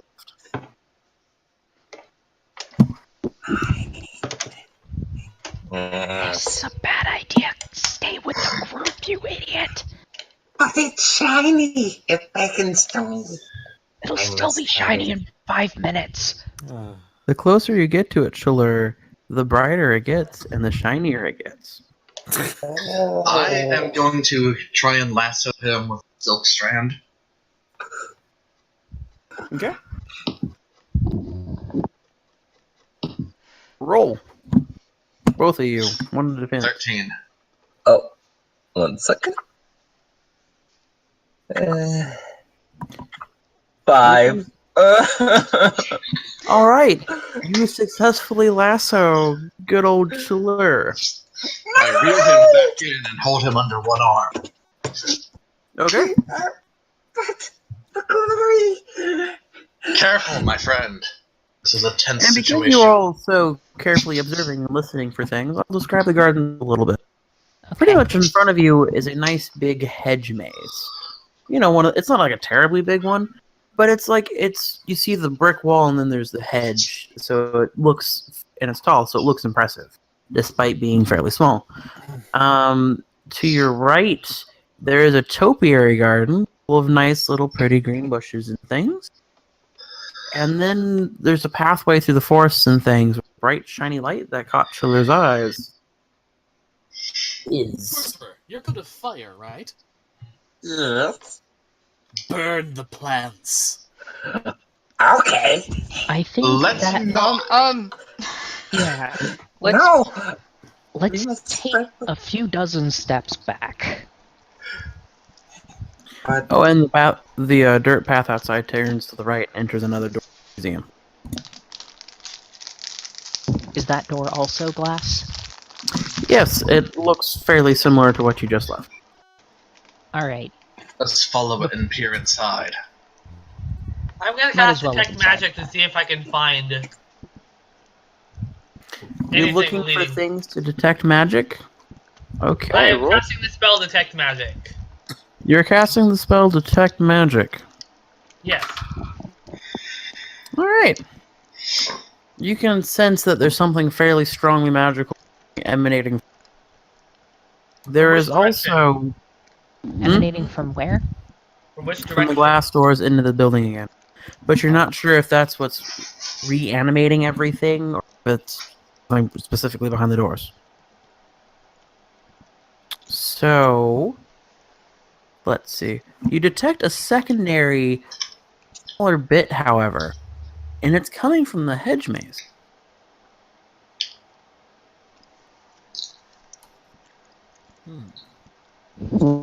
Alright. Anyone up for a hedge maze? Oh, and the shiny bit that our wonderful little kobold friend was interested in is not detecting any magic, oddly enough. Strange. Melusine takes out her swords. I'm always game for a hedge maze. And begins hacking her way through, just the center of it. I would have recommended a more cautious attitude, but what? As long as it works. Roll for it. Okay. Roll to see if you can hack through the hedge maze. What do you want me to do? An attack or? Let's do strength, because this is you, like, trying to hack through. Yeah. Okay.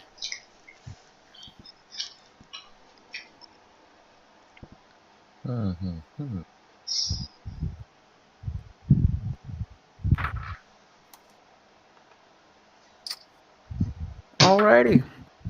You start hacking your way through it. You get through the first wall. Once again, you entered right next to the door that's right there. Why? It's your character at this point. We all know what It is very much my character. She pops out into the first, like, into the one that the maze that was running against the wall. And the stone grinding you heard earlier, you can hear now a lot clearer and a lot closer, but you can't see it.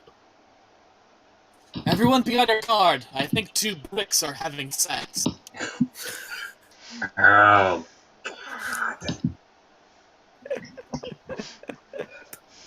Perhaps we should give them their privacy then. No! Fappo! And she starts cutting through the next wall. Did she say no, Fappo? Yes.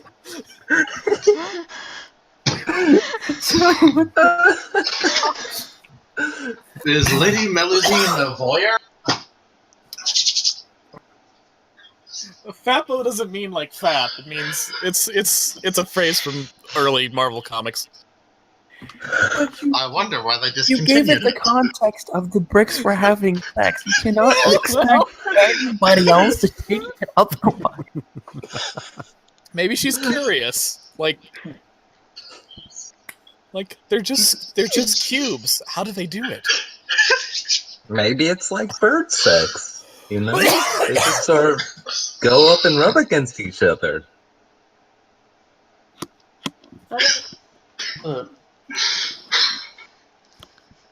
Anyway, the sane party members can feel free to do stuff. I'm trying to figure out how to react to that. And the answer is you don't. You just live with it. I'm just gonna watch for now. Well, the guttural chuckle doll will follow in after because if she steps into something, she may need help. I see that it's working, and I So decided... we're following the grinding sound at this point, right? Yes. Sort of. You don't know exactly where it is. To be fair, Melusine is just trying to cut her way to the end of the maze.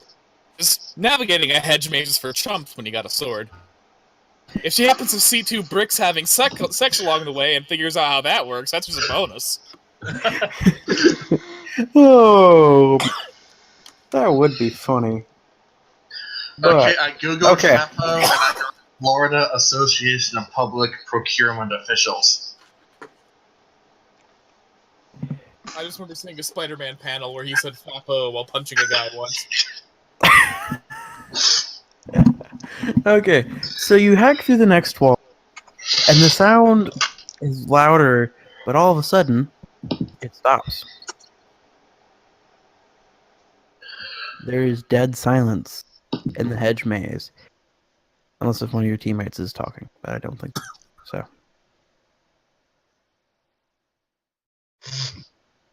How do you react to this?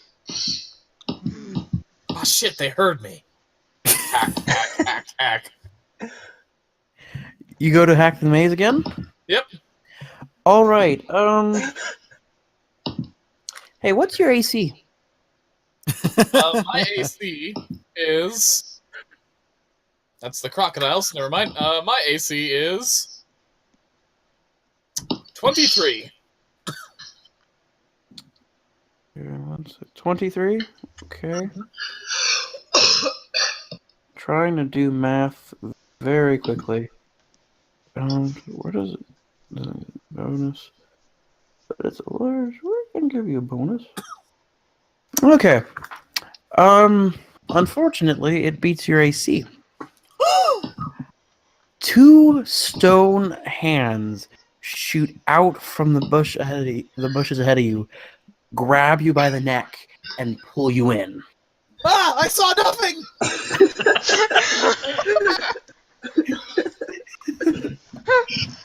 For the rest of you, you see Melusine just sitting there all of a sudden, and then Melusine is just gone. Lady I Melody? say, I Oh, say hell. we burn it. Purge the Actually, filth. I'm actually on board with that. As long as this yeah. thing, as Burn long it. as this thing has, as long as this thing has, it has an enormous advantage on us. So burn that fucker down. I think they're making a threesome! I cast Spark. You cast Bark Spark. Spark. like a Yes. dog? Barn. Oh, fire. Because Yes. it's a spell that ignites flammable material. Oh, good fire! Wait a minute. What's the will save for that? 1 second. It probably wouldn't be a will save, it would probably be a reflex save. Yeah, it's a- Reflex or fortitude. It's a will It's save fortitude. because we're saving will. It's fortitude. All right. I have that spell too. So, What's the fortitude save have to beat? Probably 14, because of his level and his plus in intelligence. yeah. Okay. Well, he got a 15. Yeah. So you go to try to light the hedge maze on fire, and it like sparks around it, but nothing happens. Oh, I didn't put my roll down. Whoops. Oh. Oh. I got nothing. Okay. Congratulations. The hedge maze starts to catch on fire with your friend lost in it. Good show! You set it on fire! Wait a minute. Slight Wait a hitch in the minute. plan, gents! I am trapped in the hedge mage as it is on fire. All right. So Ty, why don't I keep on calling you Ty? TT. Lucine like finally sees what pulls her, and what stands there is a very cross-looking stone angel. Oh, I'm sorry, ma'am. I thought you were two bricks having sex. Boy, is my face figuratively red. You know, you can let me down now. She does not let you down. Lady Melusine, describe the thing that is trying to kill you. It's like some sort of bird person made of rock. And begins to squeeze on the throat. Hello! Does it appear to have All right. Can't hear you choking. Okay. Normally I'd ask for a roll save for this, but I kind of almost want to just mosey this for fun. So due to the choking and not having practiced choking before, it accidentally knocks out Melusian. And just promptly drops her into the maze. While it's burning? Yeah, you guys set it on fire! It's catching fire! Okay, my On the character's plus gonna side, metal is cast... fire resistant. It certainly won't cook me alive, being in a suit of armor in a burning maze. Alright, my character's gonna Oh, don't be cast such a baby, create you'll be water where fine. Melusine is to dampen the hedge maze around her. And my character can walk in to search for. Okay, so for the one who's casting the spell, how far does that reach? Within 60 feet. I was gonna go 50, so technically yes, he is now in the... Melusian is somehow now in the... In the what? in the maze. But it's on fire. Okay, She's in the center. okay, you cut Oh, out. did for a you, second. like, chuck me into the center of the maze? No! That angel just hauls ass. Damn. It's a weeping angel which you made. Oh God. Without the, hey, if it touches you. Didn't think that would be good. About the poor Stephen Moffat writing. Okay, to be fair, I used to hate the Weeping Angels, and then I realized that they were actually people standing still, and that was impressive. Yeah. Anywho. So yeah, my Well, I'm in character- mortal peril here, so if you So guys I can just add casted that. create water within 60 feet to put it out the fire around you. So Putting out the fire with gasoline. Is it an area of effect spell, or is it a direct kind of area? it's direct place. it's touch within 60 feet, I think. Zarit is going to enter the maze, just keeping a little bit back from the part that's burning, letting it clear away brush and stuff before stepping forward. Okay. So you begin the maze. Hello, welcome back, Gator Boy Chief. To catch you up, TT's about to be roasted alive by his own teammate. Yep. Woo! And there's Hey, it's like angel another in the maze. session. Okay. So, the two who entered, are you together or separate? I'm going in too, so Just following. follow me and don't. Can I use do my anything my animal companion's sense of smell to find Melusine? You could, yes. I'm going to do that. Yeah. Smells like smoky mesquite barbecue. Mmm. Did you put out the fire or did you not put out the fire? I put the fire out around Melusine. Fire's still going, and Zarit is pressing forward just behind it as everything burns. Let's go get her. So would that be a perception check to smell?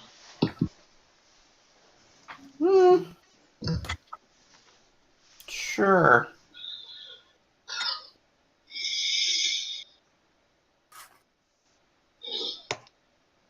Go ahead. What are we? Okay, posting.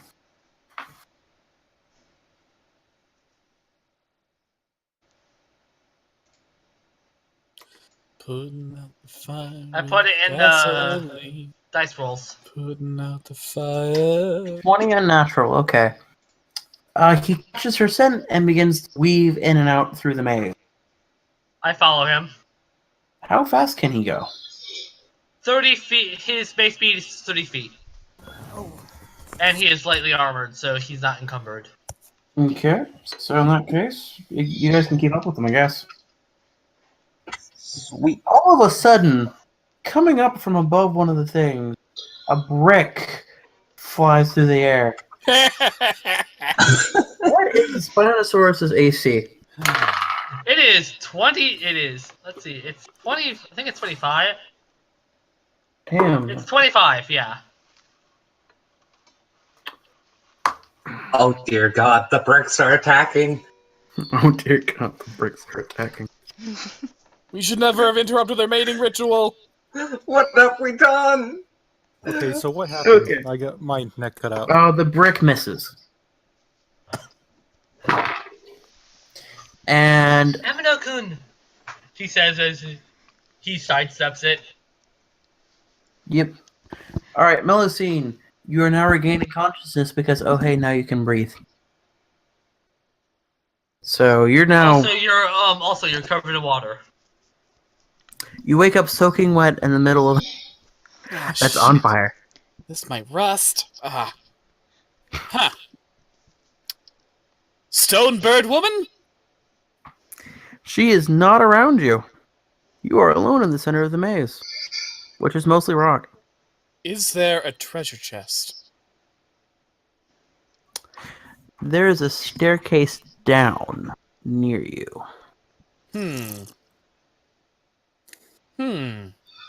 Well, the smart thing would be to wait for others. But the brave thing would be to go down the stairs.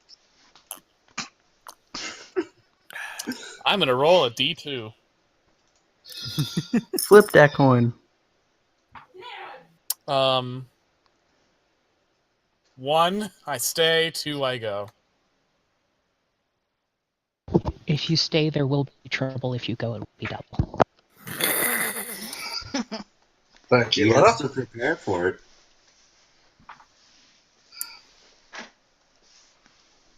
Prepare for that trouble. What you get? I got.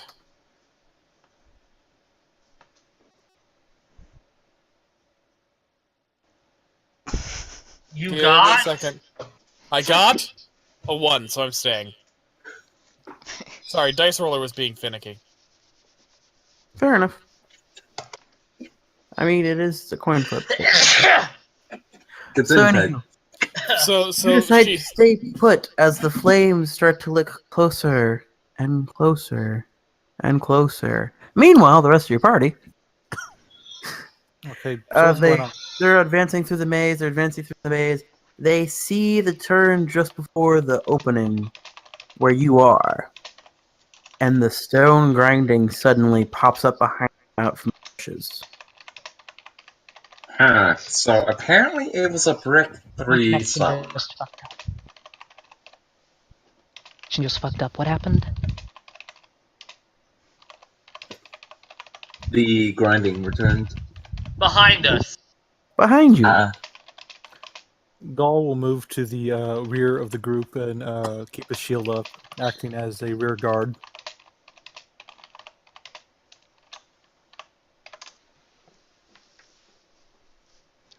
Okay. Text channels. What's this? We're in the. Okay. Catching people up. Okay. So the stone person is behind you guys now, and he has a bit. She has a big rock, and she does not look happy. Hmm. Why are you so angry, stone person? She starts running towards you. Or Oh scooting. shit!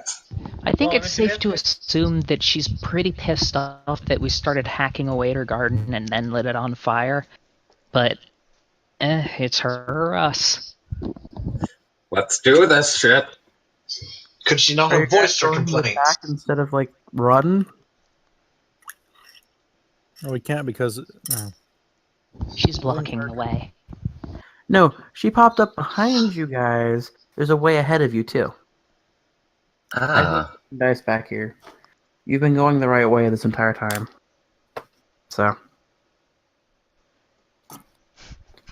So if you guys are gonna attack, I guess roll.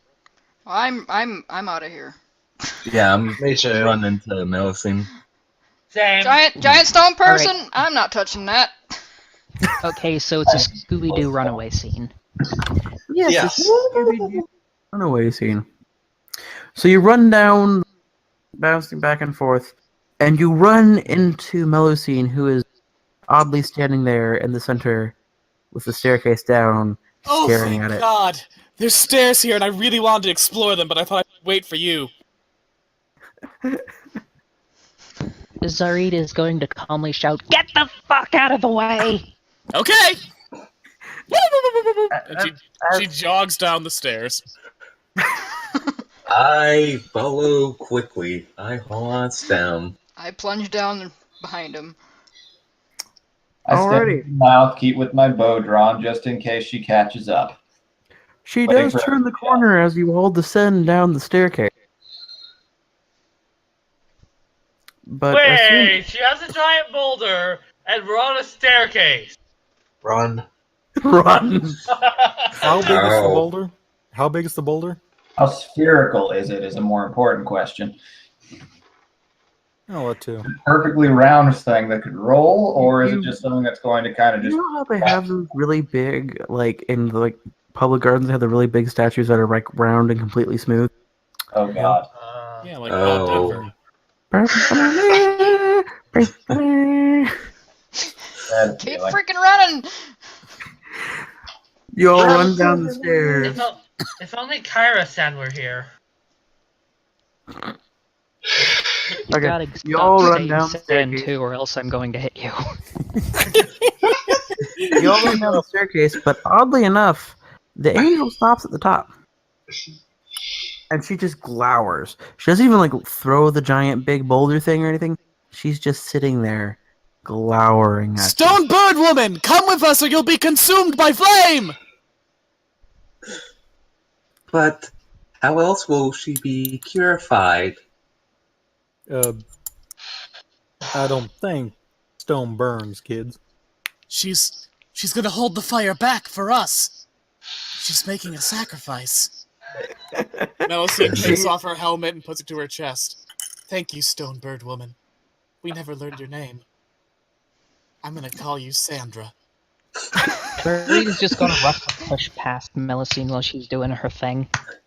Just get the fuck out of the way. So do you guys go down deeper and do it? Or, Oh, hell yeah. Okay, cool. Is it dark what you down here? Does anyone have, it's not dark vision, what's the other one? Light vision. Low light I vision. have light. Yeah. Dark, so. Because I can cast dancing lights if we need to. I've see. also got a Yeah, shit same ton of here. torches. Do it for the aesthetic. Cast dancing light. Do it for the aesthetic. Twang. There it is. Love it. Cast dancing lights in the. Let me see. There's a couple ways I can do it. The 4 glowing spheres that light up. Go. So you keep on going down into it, and you go down the tunnel, and you find yourself, due to the damages that you did not see besides the blue sparks, it is almost completely pitch black except for your lights. But there seems to be like a small shrine down there, and there's a chest.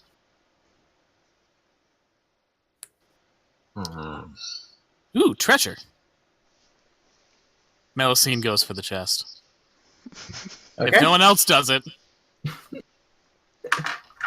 All right, you go for the chest. You open it up. It's just a chest, guys. I don't know why you're so worried. I don't know why you'd be worried at all in a Pathfinder about a chest. Is there anything in it? Anywho, in the chest, you see that the chest of sorts, while it's stylized to be old-fashioned, is more of an artifact-preserving thing.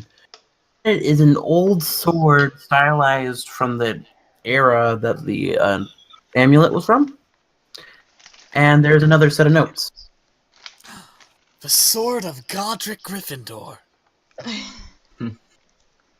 I assume. I'm not sure. What are the notes written in? Gibberish for you. Ah, more Elven Moonspeak!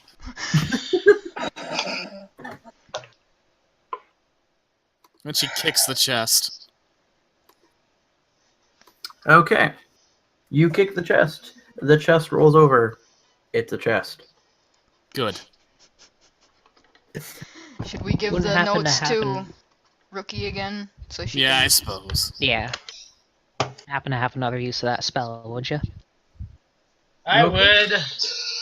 Burn through my materials quick though.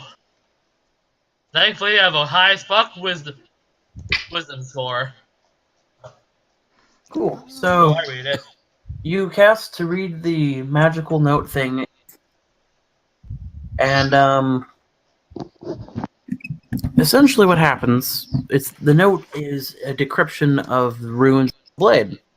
And the runes on the blade are entailing a ceremony that one could have done back in the old ancient days with the amulet's power, just even a fraction of it. And there's a couple of things that he couldn't translate that even your magic spell is having issues translating. That aren't really it's really hard to even understand that they're words. They're almost more pictures. So, Rookie, did you find any good vegan, gluten-free bread recipes on that thing?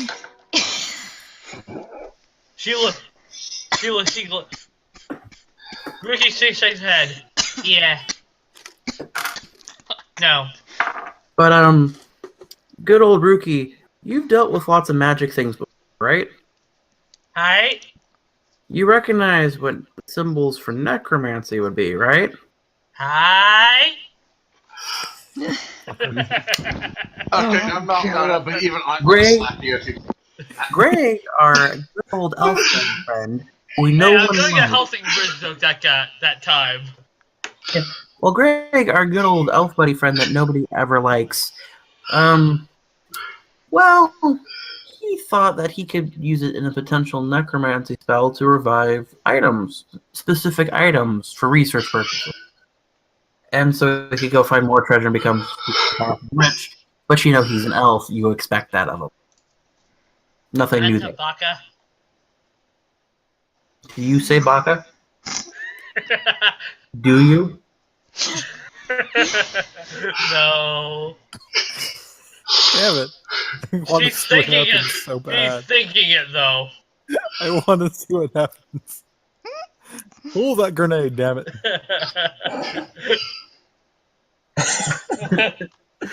Okay. I'm doing it at this point just because it annoys people, and I'm getting enjoyment from it. We So know. now you guys are stuck in the room. There is a chest, a shrine, and there's an angry angel statue surrounded by a flame maze above you. In theory. Thanks, Sandra! Sandra does not speak, for Sandra does not have a mouth. But she must scream.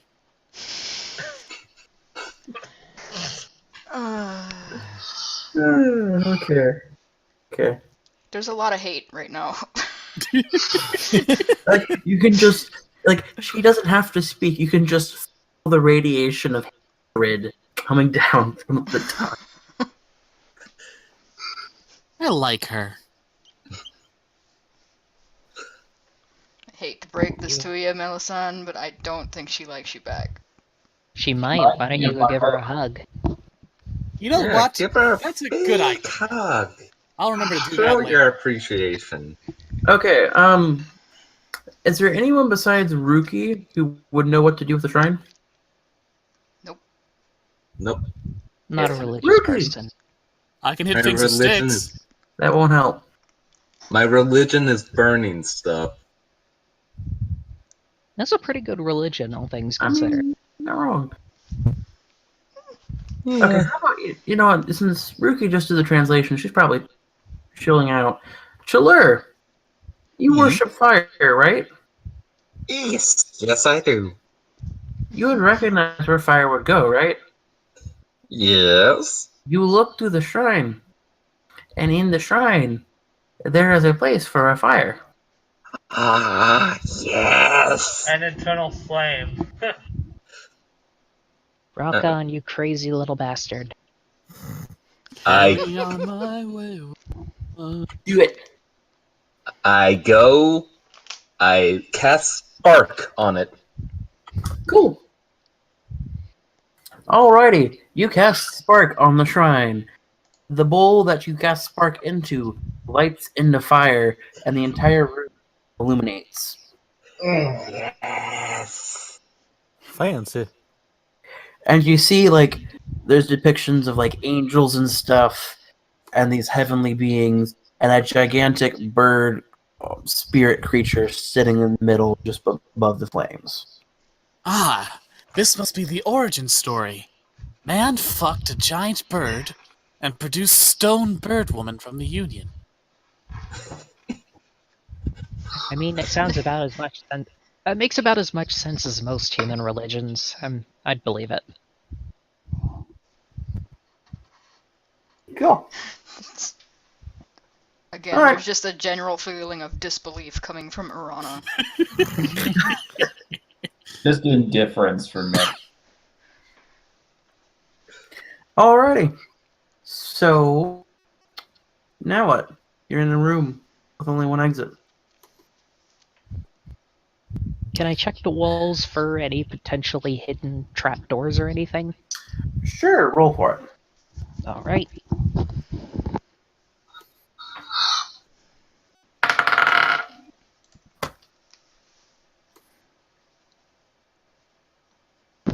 Rolled a 19 total.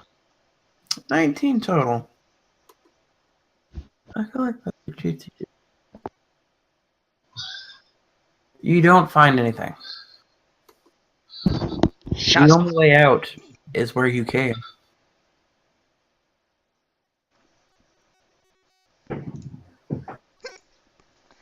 So, Mescaline, Melusine, I have a question. Are you gonna go and hug your friend? I mean, when we're done with the adventure, of course. Why now? We're on an adventure? I am a professional Well, here. you know what they say, strike while the metal is hot. I assume the same goes for rock creatures. Yeah, it The looks like adventure she is- needs a big hug. Yeah. Look, I know we're all excited for this wonderful friendship moment that is building, but we have to finish our work here first. There's an amulet that we have to find a fragment of, and then kill Ben Stiller. And Exactly, and the we day can't is do saved. that while stuck in this basement. Exactly, we need to get out of this basement. So Yes. the adventure is going past your friend anyway. You might as well just give her a hug. I mean, if you all want to come up with me, yeah, sure. I mean, Why we is have no everyone choice. Behavior. Okay, so y'all go back up to the stairs? Yeah, Melusine goes back up the stairs and gives the angel a great big hug. She finds the angel standing there, almost like she was. The boulder's lowered a little bit, like she was more aiming to throw it down, rather than just like up chuck it down. Mm-hmm. But her face has changed. No longer is it a pissed off motherfucker face. It is a relaxed, calm face, like things are back similar to the way they should be. Good. Good. Aww. So, do you hug the statue? Yeah. It hugs you back. As a diplomacy roll of 15. I was just gonna say it hugs you back anyway, but okay. I just wanted to make it official. Okay, you hug it. It puts the boulder down for a second, hugs you back, picks up the boulder, and just chucks it at the maze wall. The hedge maze. It's on fire. It's now really on fire. There's no security. There's no sprinkler systems. This is the 1800 guys. This is what happened to Chicago. Fuck yeah, You're welcome. Sandra! That's hardcore! Yeah, she chucks the ball through the maze, and it creates a straight shot path for you that should be safe enough to leave. I'm gonna do a perception check. Are there any pebbles on the ground? Sure. Not terribly big ones, but yeah, there's rocks. It's a garden. I'm gonna post this roll even though it's unnecessary.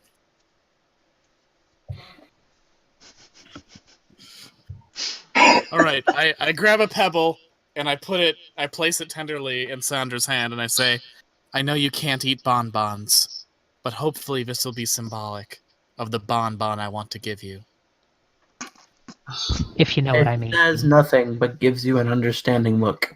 Fare thee well, Sandra. You're Golly, hardcore play the as song. fuck. You're hardcore as fuck. Golly, play the song. Play what? I can't play Make anything. him and Adventure Make ho, the angel gents! get- And then Melusine just charges through the rock hole in the maze. I adore her. good save. Gull will tip his hat. Thank you kindly, ma'am. She nods back. I wave and nod as I pass by. She I reciprocates. wave Oddly enough. goodbye. You're alright, Sandra. So we currently have one piece of the puzzle, now we just need to figure out where the amulet is. We have one piece. So there's the topiary, the weird glowing thing off to the left. There is the glass door you came in and the glass door you haven't. Shriller goes for the glowy thing. You go for the glowing. Are we going for the glowing thing? Okay. Yeah. Alrighty, so you go towards the glowing light. That's flickering. Mhm. Shiny. Okay, cool. Yes. Do you all follow him? Yeah. We have to. To keep like 20 Okay. feet back. So originally, I had planned for you guys to do this first, but what you see is that some of the security, some people out, that the special electric magic, has been collapsed for whatever reason, and is now in the ground. shooting sparks and electricity into it, and that's the source of the shiny. Oh. Well, this Roll is a perception disappointing. check, everybody. Oh What now? god. Oh, okay. First of all, how close do you guys get to it? Like fairly close? Decently close? I don't get very close, no. Nope. No, hang back. I let Shalor lead the way because Yeah. you can't be the Oh. center of attention all the time. Yeah. This is going to hurt me a lot. This is going to really hurt me a lot. I have a feeling. What are we rolling? Perception. Everybody. Nope. Everybody roll perception.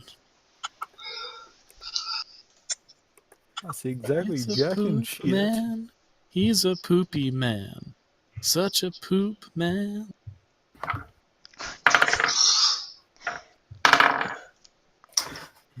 Will has had for the DM for so long. Now he's just going crazy. Oh, that's yeah, none of you see this happen or see it coming. So I'm going to go in a bit out of character. From behind you, something is like sinking, emerging through the plants, and it pops right up beneath Shalur as a shambling mound surprises up for an attack.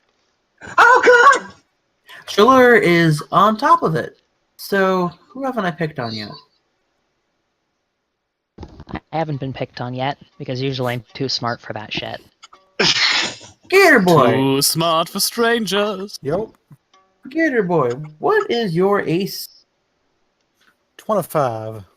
25? Okay. 25. Alrighty.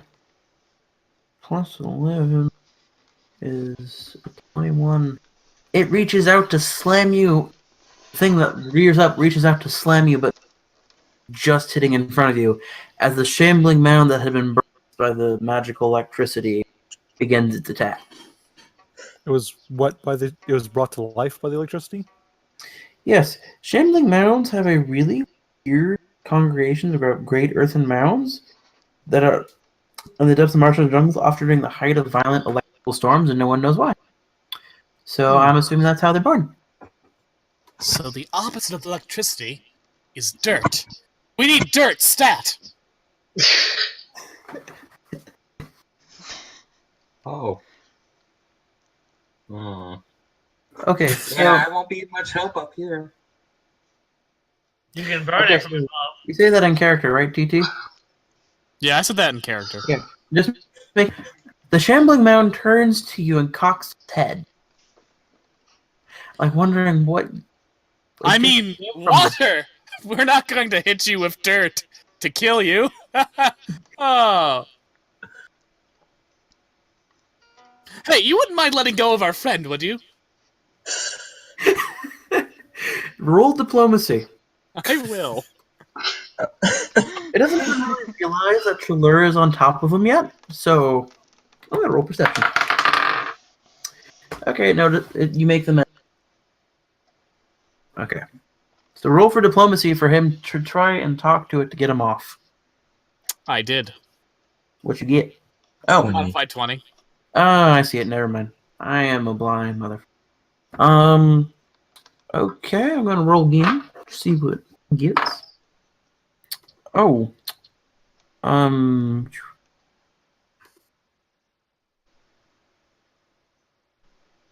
You know what? Fuck it, just for kicks and giggles. This was supposed to be the boss monster for the garden, but fuck it. It reaches up and it grabs Shalur.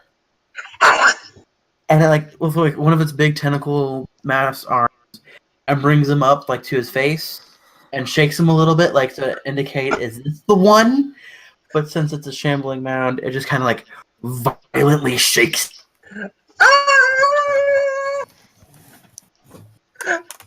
And it looks back at Melusine because Melusine talked to it. I mean, gently, just set him down on the ground. Please! She points.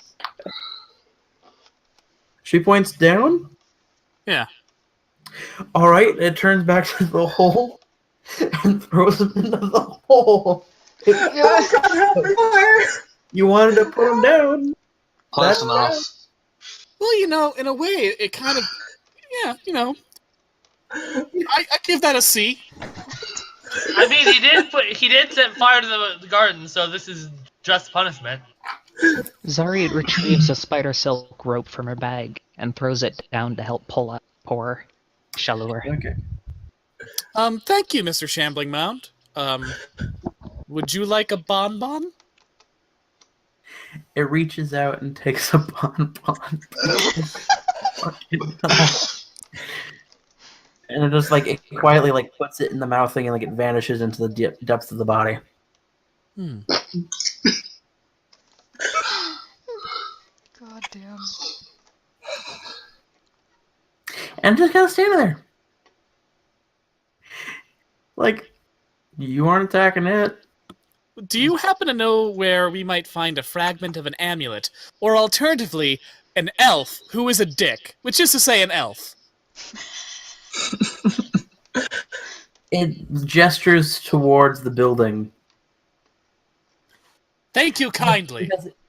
It doesn't know what an amulet is, but it remembers what it was just plants, and it remembers the asshole. No one forgets the asshole. No one forgets. Okay, so Reg, what have you done to these innocent plants? And it just kind of starts lumbering off. It's like, yeah, you burned down the maze, but there's a new exhibit. You're welcome. Life is fluid. Let's keep going. do we need to help Chalur out of the hole, or Well, we gave him a rope. Zari's already on it. He's already on it and out of it. okay? Woo! Okay, so there's the door you came in, the door you came out of, and then Cut off. Yeah. oh, Let's go sorry. to the door. Let's go to the There's only other thing we haven't There's a looked door at you haven't yet. gone in. There's a door you came out of, and then there's a topiaries. Let's look at the topiaries first. Didn't we just go to the topiaries? No, We went you through went the to the hedge shiny mage. blue light out in the actual gardens. Ah. So topiaries? Yeah. Let's get all the shining up here. Alrighty, so y'all go into the topiary because it's fun. Because who doesn't love seeing a giraffe made out of leaves and dragons and other monsters? What did I Alright. just start hearing again? What? Alright, take a shot. We're in a Stephen King novel.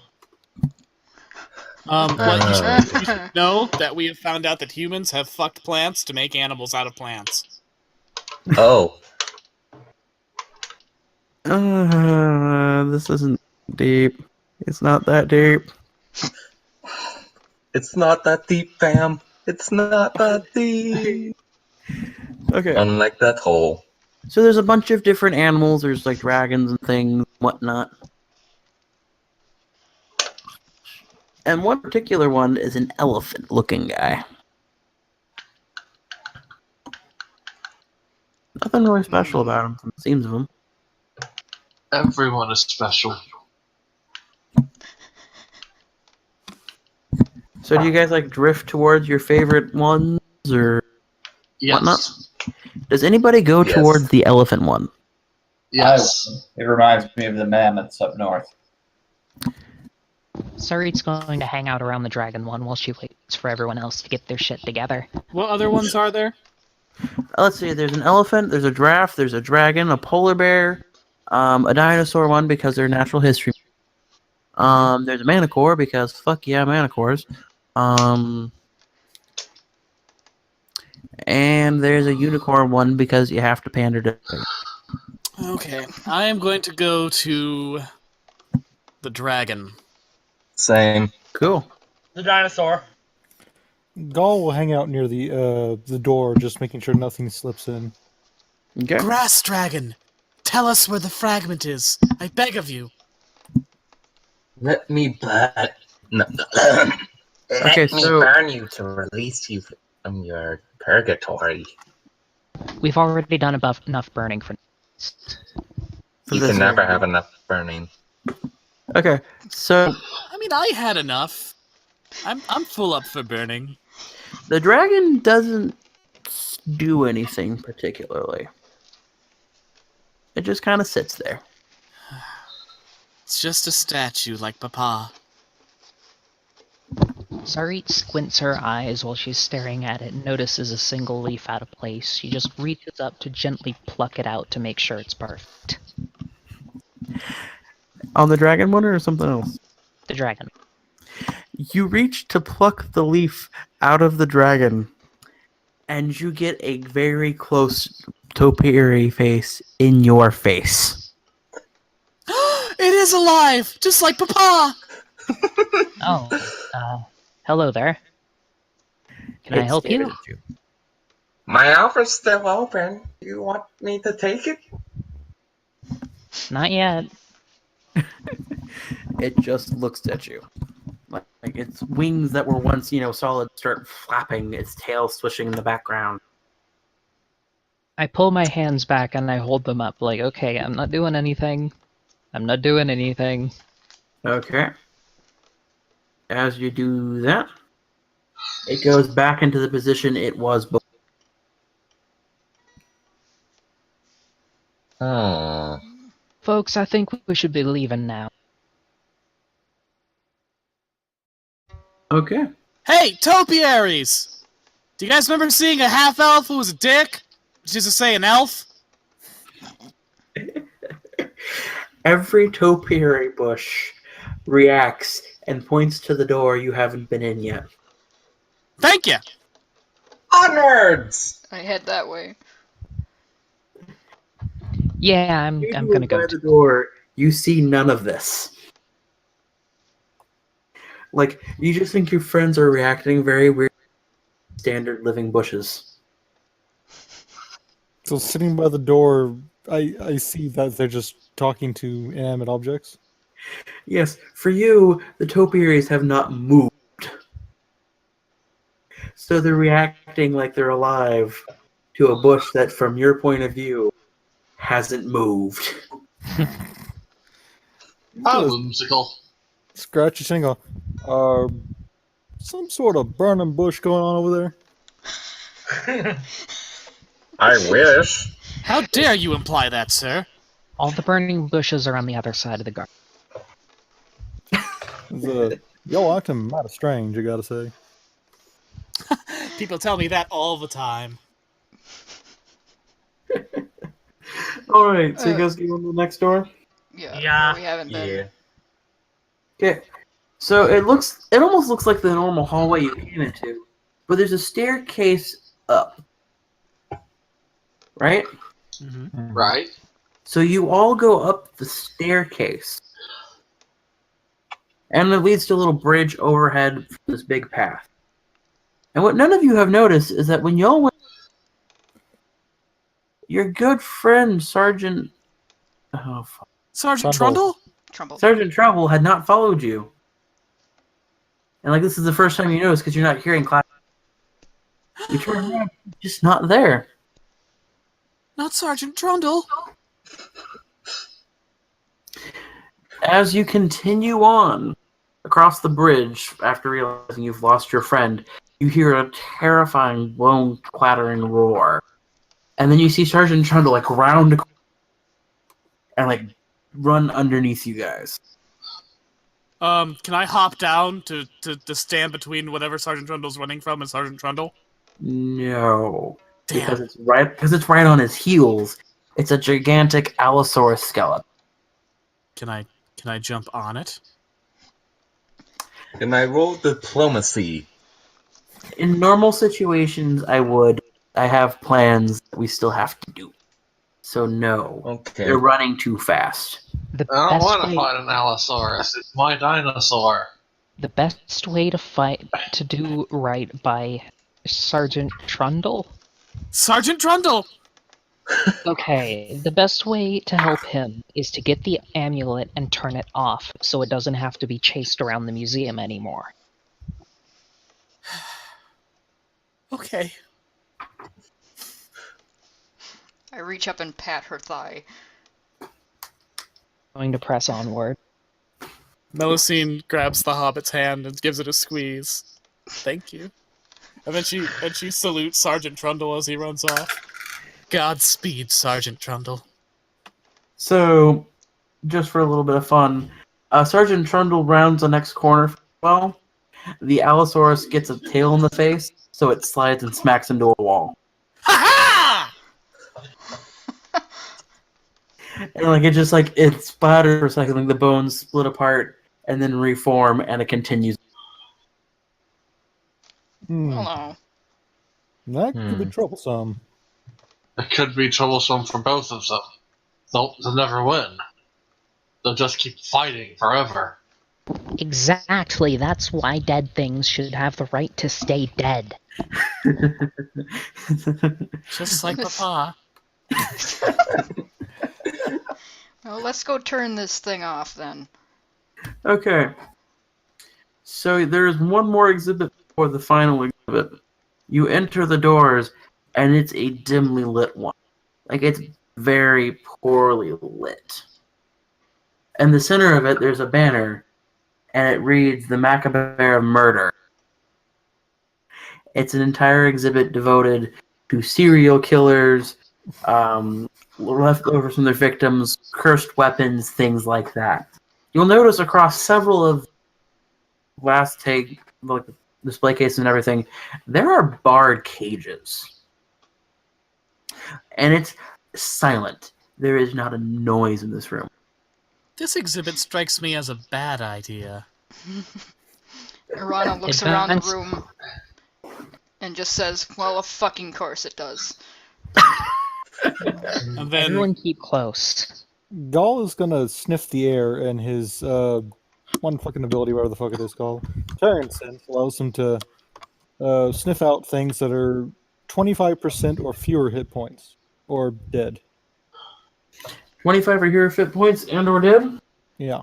Where is that book? There's that book. I don't think it includes actual undead, just dead. You're looking for dead things. Okay.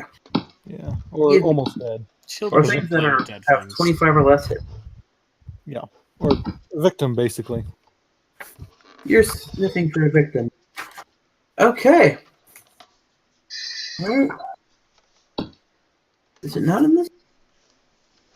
I could just post a... We're playing Grayson's favorite game of which book is it in?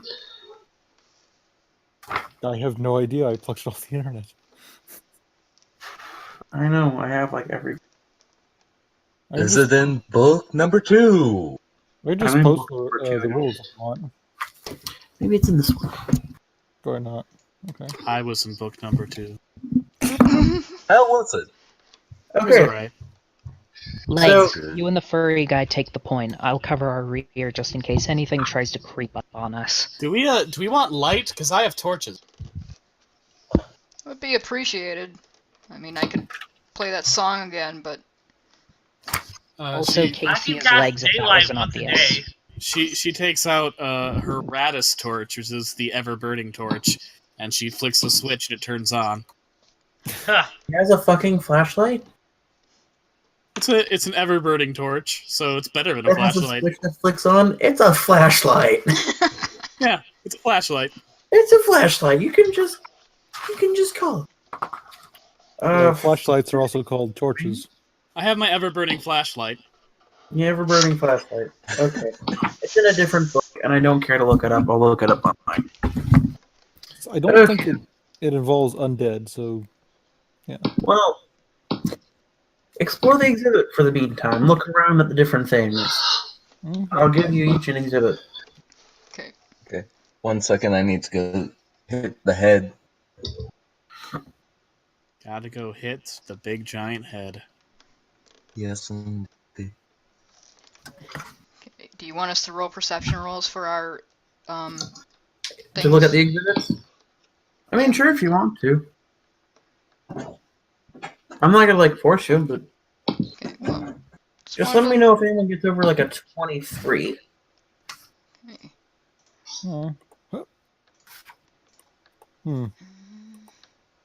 Oh, here it is. It's pretty close. It's a 21. No, I just got a 19, so... Oh well. Cool. So, like, you guys look at various exhibits. I'm gonna say Ferris. You see a Arana. You see a book, and you're like, "Hey, it's a book. Maybe it's got like a random story about a book of someone who died." The little plaque reads, "This was a book of a notorious necromancer. Gives you and will never be relevant. Be careful. This one bites." And you look up, and the book suddenly snaps to life and is like snapping at the cage. I flip the book off. It flips its pages rapidly at you as a way. Well, there's a living book over here. I don't know if anybody can read living books. Don't touch anything. Well, I didn't touch it. I just told it what I think of it. Okay, Ferris, you see a small cage on the, and inside, snapping about, is a living bear trap. Oh, I've seen one of these. Yes, and there's a note on the exhibit that, as in, if you come back into this room after you get the amulet, they aren't going to stop. Okay, and then Rai, you in particular, your eye catches a set of blades, and they were used by the Arcaris murder of Fleet Street. Ah. So it's just kind of a neat little, oh hey, these were the tools used by that killer. I'm gonna keep a fair distance from those. They're not behind a cage, they're just in a glass container. Still gonna keep my distance. Okay, so you had 20 unmodified perception. Okay. You see, since you had unmodified, and hey, a Gator Boy Chief, was your I 20? do have dark vision though, if that Yeah. helps. My Yes, you see normal on here. This was like normal, thanks to your abilities. You recognize that it's not like normal, but it's still fairly, normal. I'm gonna say you, Gator Boy Chief, and because Melusan pulled out a goddamn flashlight, you all happen to catch the eye of the same thing, that there is a case that's been smashed open. Ah, jeez. I hope it was the harmless shoe shine thief, and not Buddy, what? the Tetrahax Ripper. Tetrax. And Or Bob the Sure. Stab Fucker. Sure, you see the actual Tetrahax Ripper's weapon behind a gated thing over there. You can point that out. Oh, I want it. No.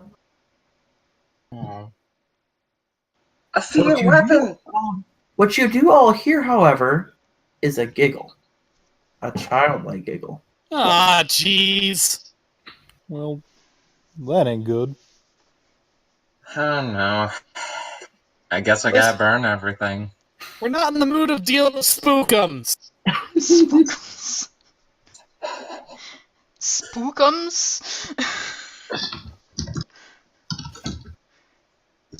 Brawling Spider. Roll me a perception. Okay.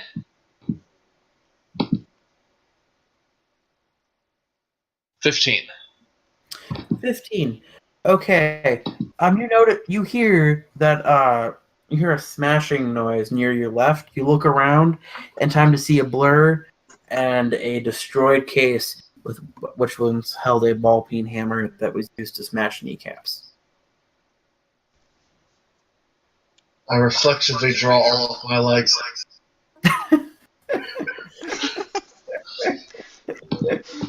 She does have a lot of knees. Alright. Then you all begin to notice as one by one some of the more oddball ones back that you hadn't looked at yet get smashed as well. Uh-oh. and the pitter-patter of small feet goes from 1 to 4. Zarit calls out, "Scream the squishies!" and moves to put herself in front of any of the wizards and bards and stuff that happen to be in her general vicinity. Okay. Ricky says goes to her fucking Spinosaurus because it's All- a Spinosaurus. Okay, so Ruki goes to the Spinosaurus. Yeah, goes she's goes to her animal companion. She goes to the little sidecar, expecting like sit in it, being like safe. Oh, she doesn't have that yet. She gets that when it's level 7. Okay. He Does just the has barding Spinosaurus right have now. like a pack or something? No, he does not. He just has barding. So he's just walking around with you side by side. Okay, never mind. Yeah, he just has armor on. Okay. So you go by your Spinosaurus. Who haven't I talked about yet? You know what? Because Merlusine is Merlusine's been one of my favorite characters. You turn around, and on top of the case with the giant snapping book, there's something sitting there. Ah, jeez! It's a spookum. It's just and it's a doll. It's not terrifying. It's a little children's doll. I attack it. Let me finish first. I go. Oh shit! You see there's a cord pulled from its back that like snaps free from the corner of the thing back to your back as it drags back. It's like, "Hi, I'm Sally. Want to play?" No, and I attack.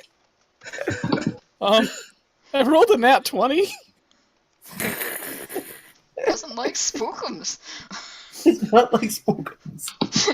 And to confirm that crit, I rolled an 18 plus what's my BAB? Okay. A lot. It's pretty high, yeah. I got a 20. Yeah, 18 plus 7, so to confirm that crit, 25. I got a 28. No, I didn't do that right. Wait. She has a 28 AC? What the hell is she wearing? No, I was gonna be a 28 dodge, but I did it wrong. I Okay. think you can do dodge on an attack. No. But this is also Oh my me. goodness. He's DM, he gets to make his rule. You know what? I want more shenanigans. What the TM says goes.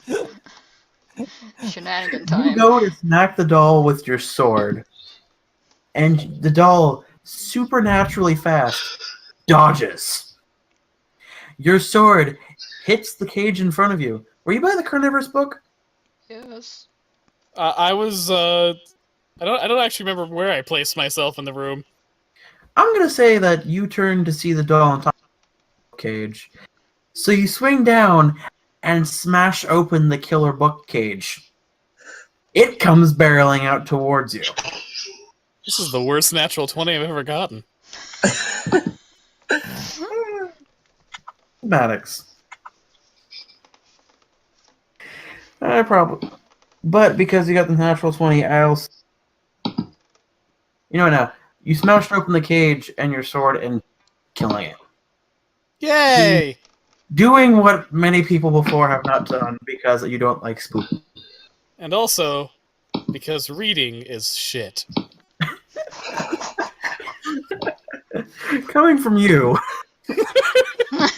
A fucking former English teacher. And a We published wrote a noveler. novel. Fuck books. And an obsessed reader in general. That was out of character. I know. Melocene loves reading.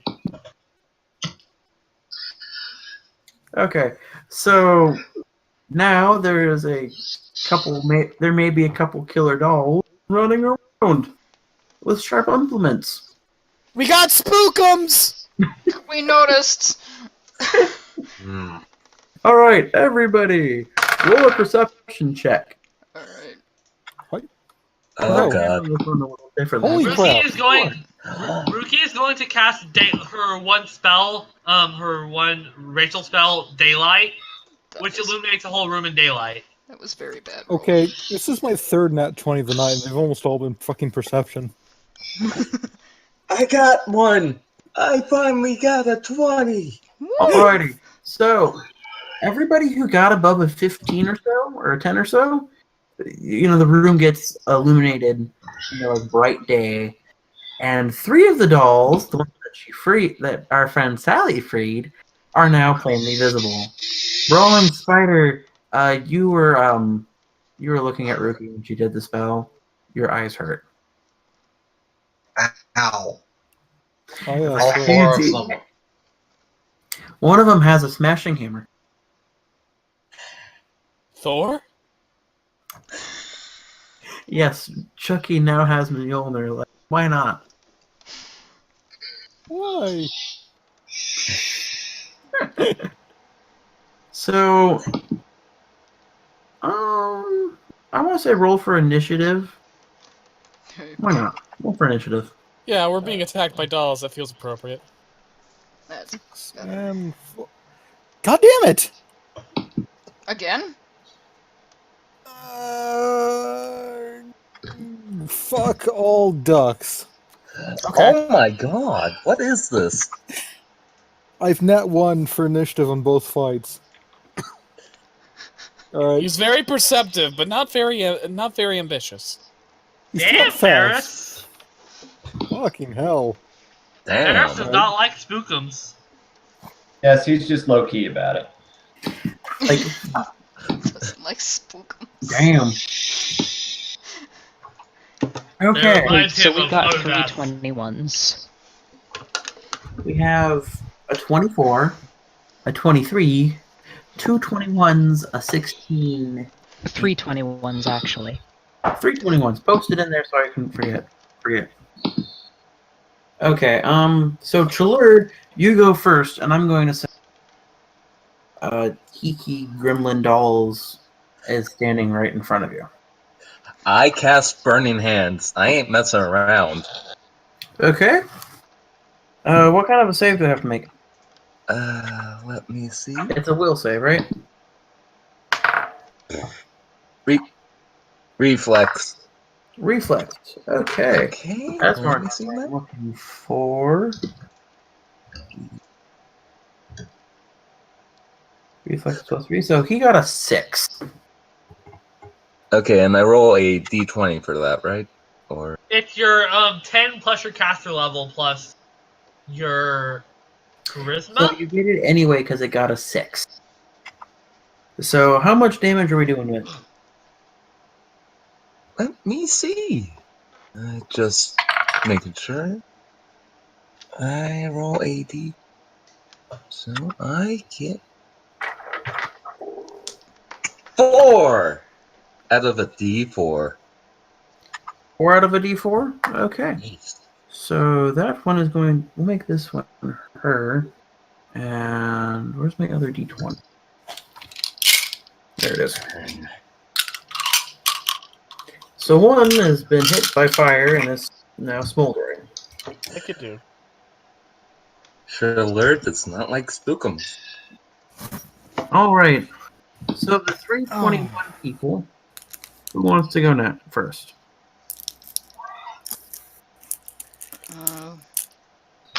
I'll has- go if no one else wants to. I'm guessing you have the higher dex because you're a rogue. Well, I only have a +3 dex. Well, I only have a +3 too, so. Rock, paper, scissors? Wait, hold I'll on, just no, go. no, no. Ferris, you have a 23. Mm-hmm. Oh, yeah. Okay. Let's see. Consider my options here. So there's 2 more that aren't completely injured. One smoldering. Chawler.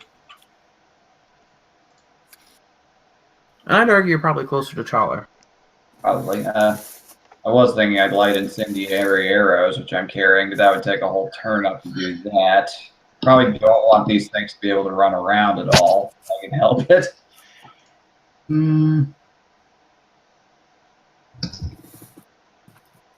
I'm going to attack with the spear at the one that. Okay.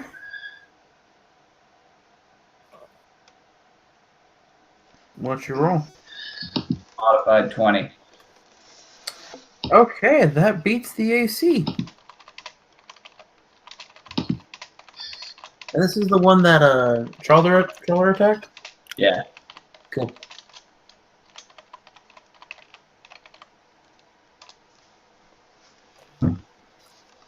How much is that damage? All right, newbie question time. I roll 2d4s and I add on strength modifier to that. Strength. Strength Give us modifier. your strength! You are thrusting into it. It would be a strength modifier. You have a +4 in strength, and if your weapon is masterwork, that's another 1 on top of that. All right then. Jeez, that's 8 plus 4.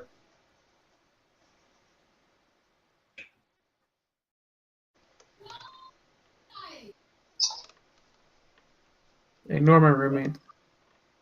No.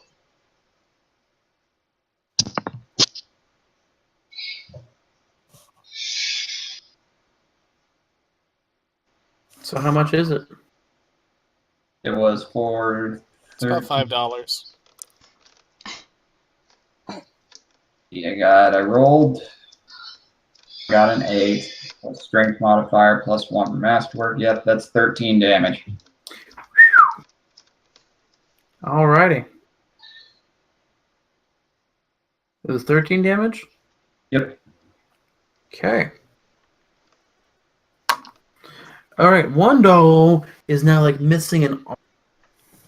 And its face is really cracked. These are the tiki looking dolls, so like nom-nommers. Too bad my little sister isn't here. She goes through dolls like potato chips. Alright, so Ride Duelist, Melusa and the Cavalier, and Arana. Okay, so is Casey blind at the moment? Brune, I mean. No. I would just say the momentary flash was like, oh, hey, right all of a sudden. So I don't think he's blinded, he's just kind of, whoa. Shit. Alright, so. There are 2 dolls left. There are 3 dolls left. 2 that are really well conditioned, and 1 not so much. Is anyone currently in, like, who was closest to a doll? Well, I just was the stabbed closest to one. so.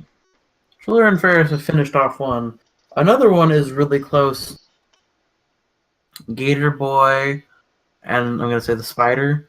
And then Rookie and Malou are very close to another one. And you and Arana are together. Alright, I am going to. Alright, Zarit steps forward, positioning herself between Irana and whatever the closest doll is. Okay. And assumes a defensive stance, like readying an attack on the first doll that comes within reach if anyone tries to come at them. Okay. Okay. I go, I guess, and I start a bardic performance, which is Inspire Courage. You all get a +1 morale bonus on saving throws and a +1 competence bonus on attack and weapon damage. And since I also have Discordant Voice, every attack you make, if you are in 30 feet of me, you deal an extra 1d6 of sonic damage. You're all in 30 feet of each other. Oh yeah. Yes! So, Alrighty. go. Malusine. There's another Spookums. No fucking spookums! Sadly, one is her at full attack health. is not particularly great. So there's another one full health, looking like a freaky tiki doll. Well, we get a +1 bonus for competency, so my attack is 14. Does it hit? A 14? Did you get out the +1 bonus? Yeah, I added the +1 bonus. Yeah, it hits. Yay! Barely. You spook him. Barely. Alright, roll for damage. I am rolling. Rolling. Hide. 10 damage. Did you add the 1d6? I did. Alright. I do my maths. Okay. Alright, one of them has been hit. Alrighty. So I think we got through all the 21s, the 24s. Who's next? Yeah, the 16, I think. I think so, yeah. Alright, can I see an undamaged doll or so? You can see the one that Melusine just kind of sliced an arm off of. Oh, I can attack What? one creature for level, so I'm gonna cast Fear of the Sun on 3 of them. Which basically, since I have daylight, if they fail each target that fails its saving throw gets light blindness, and is blinded for 1 turn per my level, so 3 turns. So they're all blinded. Okay, cool. Or well, here's the description. And the Spinosaurus is gonna attack one of them who's blinded. The one that Charler injured, the one that Melusine injured, fully healed. The one that Melusine injured. Also, I just posted a picture of what's attacking you guys right now. Fuck. Oh, good. I hate it, thanks. So yeah, for this round, they're all blinded. Allie? For next round, they'll be dazzled. Welcome What is, to my nightmares. Aren't those that guy's friends on the other side? Mm-hmm.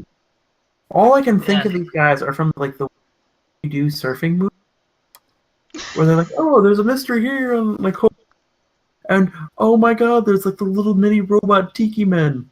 Oh, God. That's all I can think of right now. I hate it Okay, even more. he's gonna attack with his claws. Okay, which one is it attacking? Full health? The one who Melusine hit. Okay. First attack is 22. Second attack is 23 because I got the buff from it. Yep. And the second attack is a 19. Hits. Okay, so 2d4 plus 8 plus 1d6 is Sonic, so 2d4.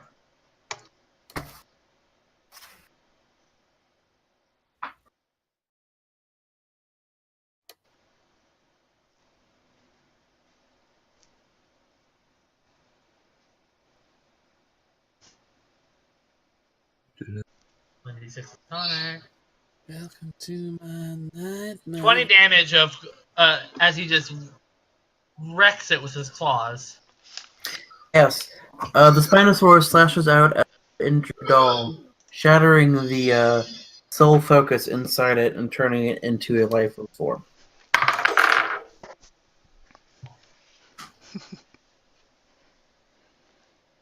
And one is Destroy, down. just be safe. There, the Spookum is dead. The Spookum is very much dead. Good. Alrighty. So, who is next? Raise, I think. Oh, really? Are there any left? Gator Boy, have you gone yet? I have not. Gator Boy, it's your turn. There is one near you. Oh, good. Full heal. I'm take a step up to him and then yeah, I'm gonna smack him. I'm gonna axe him. With the shield, with the axe? Okay. Let's see. That, and another one for the doodad. Okay. Huh. Ah, there you go. A 22 to hit. Hits. Sweet. Let's see, it's 1d8 plus strength. And Okay, that and 1d6 of sonic damage. Oh, that's not much. The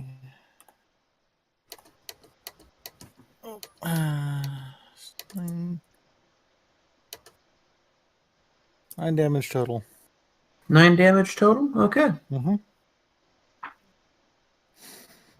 Anyone else left that has not gone? Brawling Spider? Yeah, I think she. Did you go? I don't think so, no. Oh, Okay, you go. How many are left? There is 2 left. You are probably closest to the one that Gator Boy. There's also another one that is like. Cut out there, but she's closest to one that the gate race hit. Yeah. Where's the other one?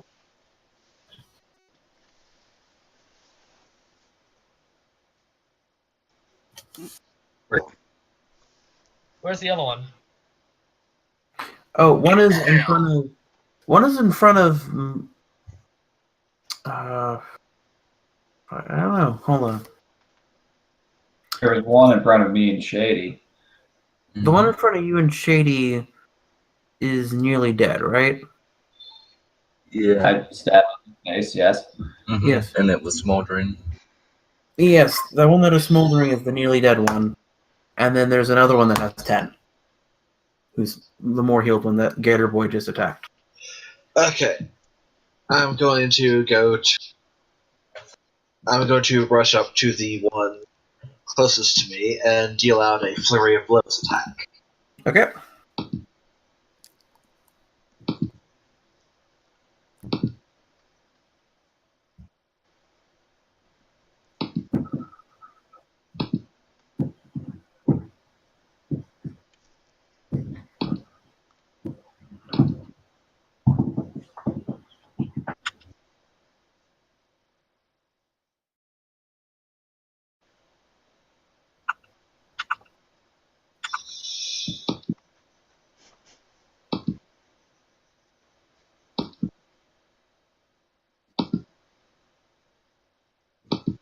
And those are my attack rolls.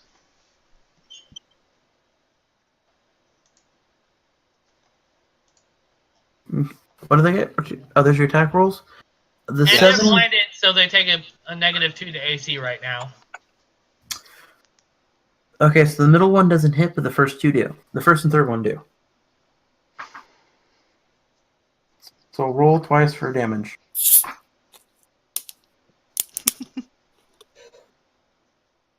14 total. 14 total? Yeah. Due to your fury of blows and rapid punching, the second doll's soul focus shatters. And it too dies. Now there's only one freaky tiki doll.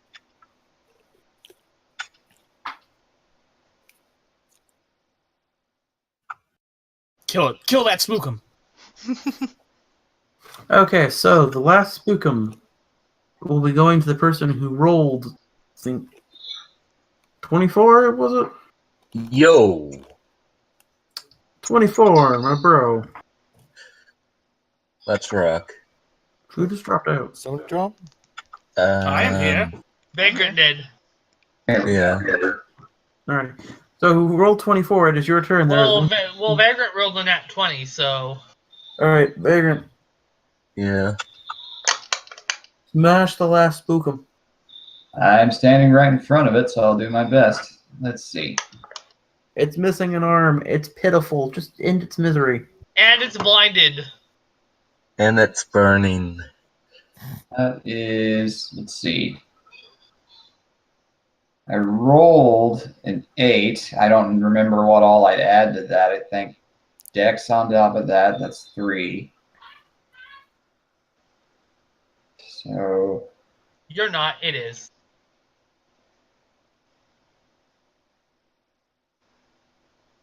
So it has a -2 to AC. Yeah, just roll for AC, bro. all right, that would be 11. It misses, actually. Even Oh, with the shit. -2 AC. Wait, don't you get the +1 from Scott's performance? Yep. Then 12.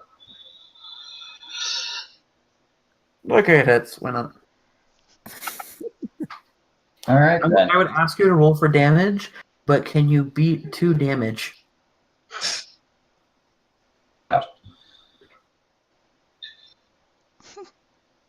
The next answer modifier is higher than that, so I think that's a yes. Yeah, I pretty much it's guaranteed to finish it off at this point. So I guess we'll okay. If you want to roll to see the number, you can roll and see the number. I guess that just determines how like it is. All right, so 6 plus sonic damage.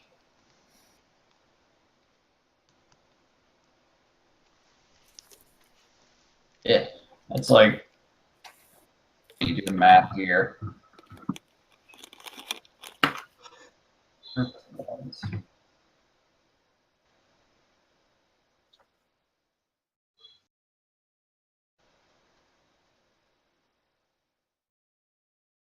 $15 damage. Yeah, it had 2 health. You killed it.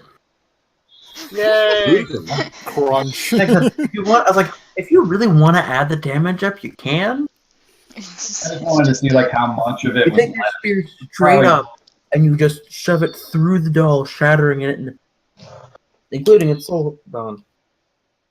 So After the everything today, I just wanted to be sure. The 3 crazy tiki dolls that escaped are now dead. Oh, thank God. Of course, you didn't start with a freaky tiki doll. Oh god. You didn't. You started with Sally.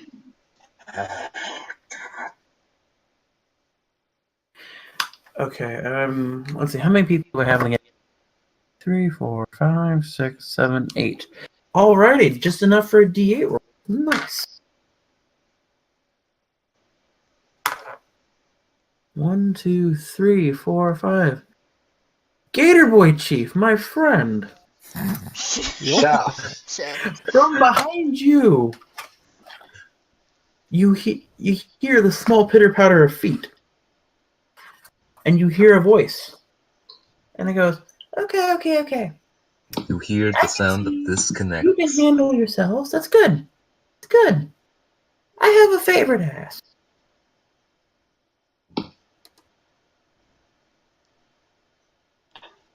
You guys can respond. I am still Like, singing is- in case this goes Is off. it only me who can hear it? No, and if everyone in the room, it's just right behind you. Well, reacting I'm listening. as a sensitive person would be, do. Gull swings his tail. You sweeping have a on- lot of nerve, Spookum. How dare you? Okay, hold up. Before you go and kill me like those fuckers, those annoying little bitey bastards. I know that they brought an amulet thing in, right? Right? Yes. Well, before it came in, I could barely remember who I was. Who I was before I became this, and just gestures down to the fact that she's a doll. Go I on. think that piece keeps me thinking like my normal self. Because when it wasn't here, I couldn't remember shit. And now I'm acting almost normal again, despite being like a foot tall. So, May I roll a sense motive check? sure. As she goes on, you roll a sense motive check because you're trying to judge what's. I can't blame you. She's a talking doll. And a spook. 22. And a spookum. 22, okay. You make that. You don't necessarily sense anything particularly evil coming from her, like, from this discussion. But she continues on. If you can take me to the amulet, or whatever the thing is, and give me a chunk of it so I can remember, I would be most appreciative. I want revenge for the fucker that killed me. He's still out there. I think she's telling the truth. Who's the fucker that killed you? It was. Fuck, I forgot his name. Ben Stiller! It was Ben Stiller! You the rest of Hollywood. I thought you were gonna throw a misdirection, say something. I'm like, it was Bob Ross. Yeah. Bob Ross. Yeah. It's not the professor.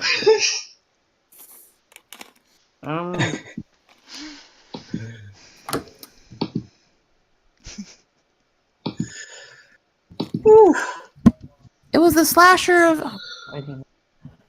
of Marsh Street. How long have you been in here? Is he even still alive? 22 years.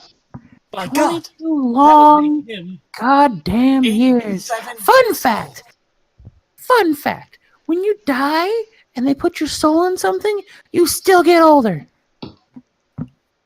Fuck Wow, that. sucks. I've been 1.5 feet tall for 22 fucking years. And not even able to be yourself. No wonder you've become a wretched spookum. Yeah, no shit. If I were in your position, I'd be pissed off too.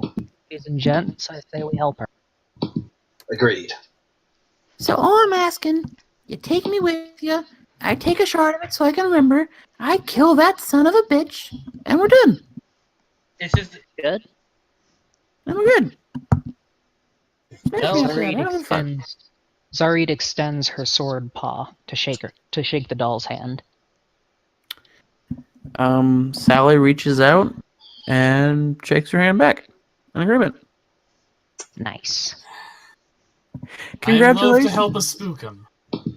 But if it helps you enact vigilante justice, I'm for you. That's a spirit. That's the spirit. Okay, so we're about to move on to the final battle and stuff.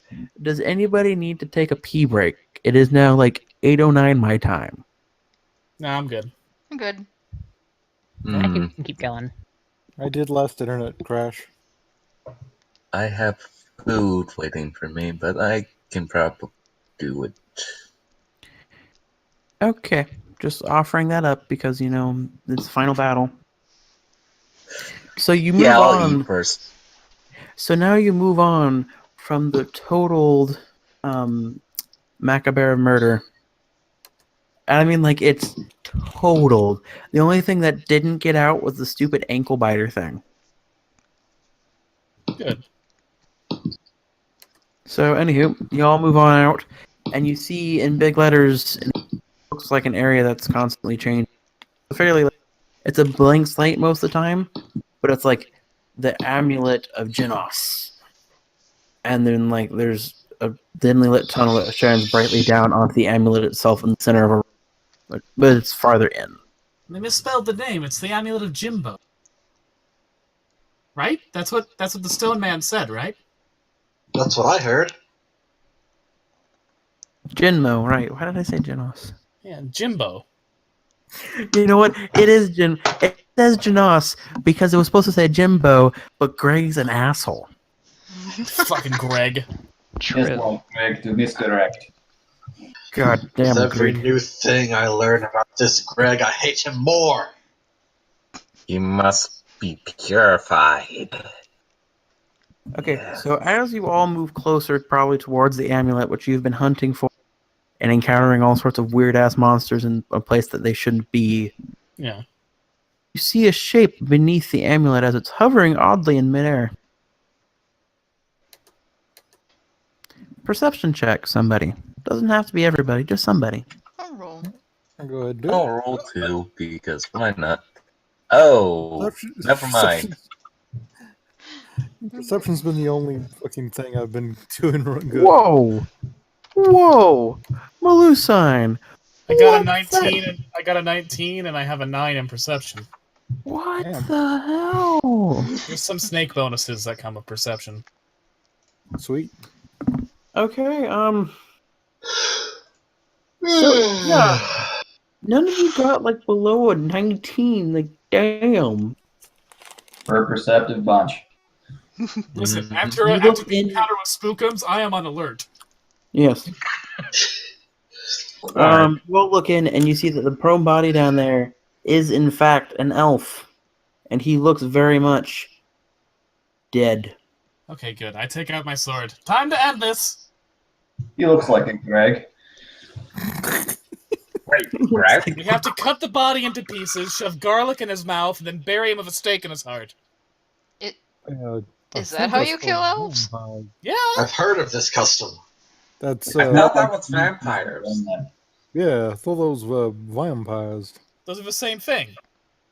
They're Nope. haughty aristocrats, think they're better than everybody, talk real fancy. They're the same thing, right?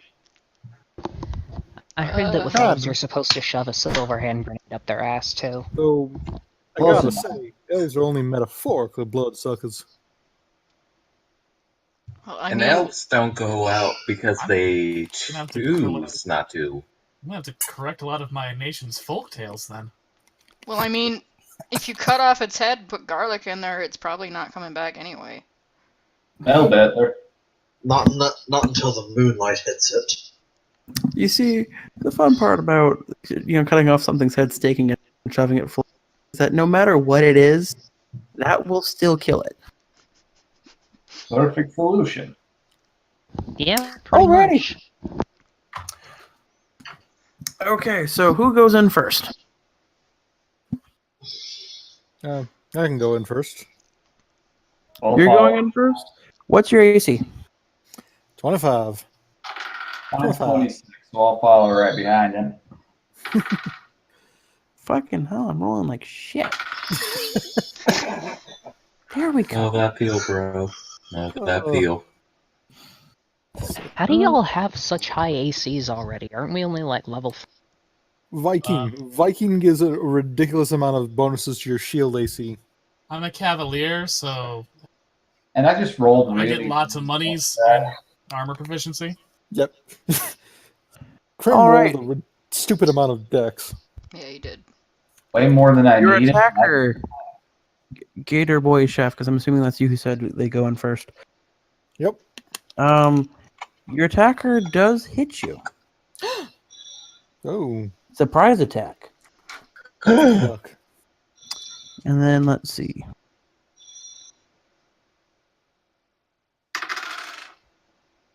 Yeah, actually, wait. It has. Why am I rolling things when it has a damage?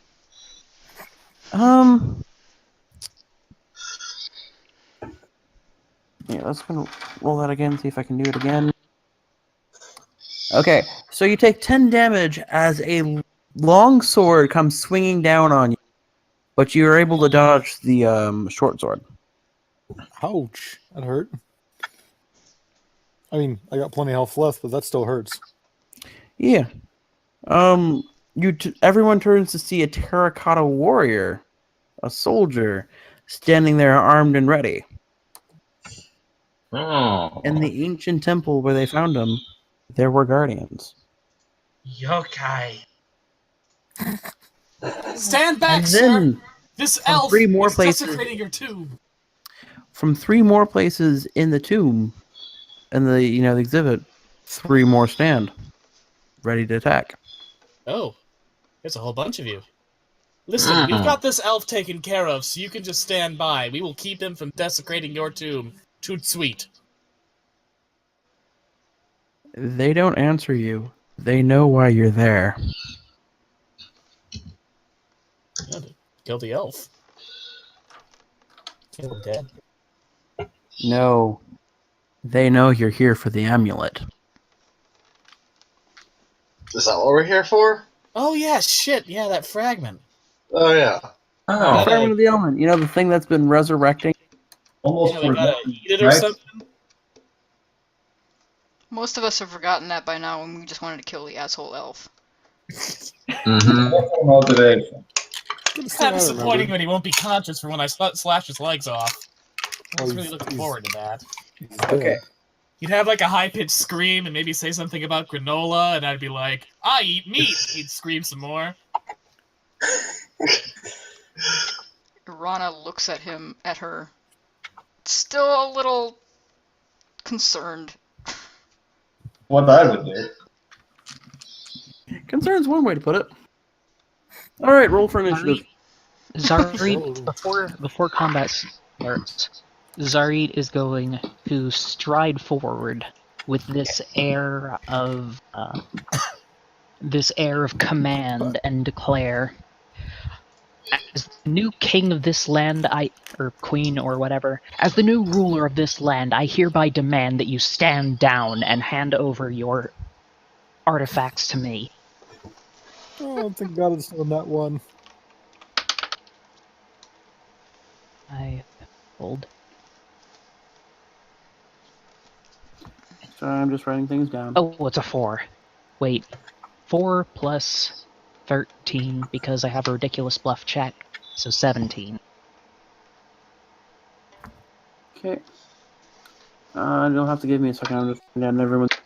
You're fine. And or when everything goes to shit. It's gonna go.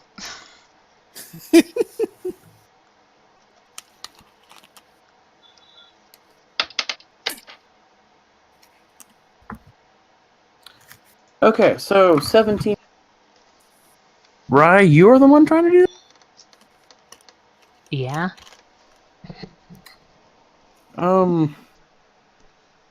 Let's see.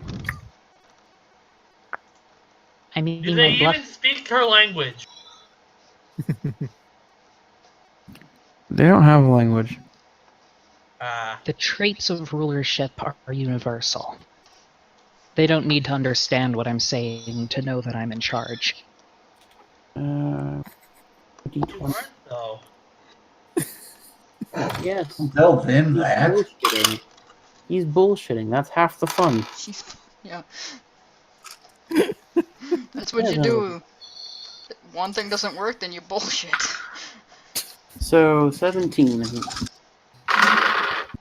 Any of them beat a 7? Oh damn! No, none of them did. What the fuck?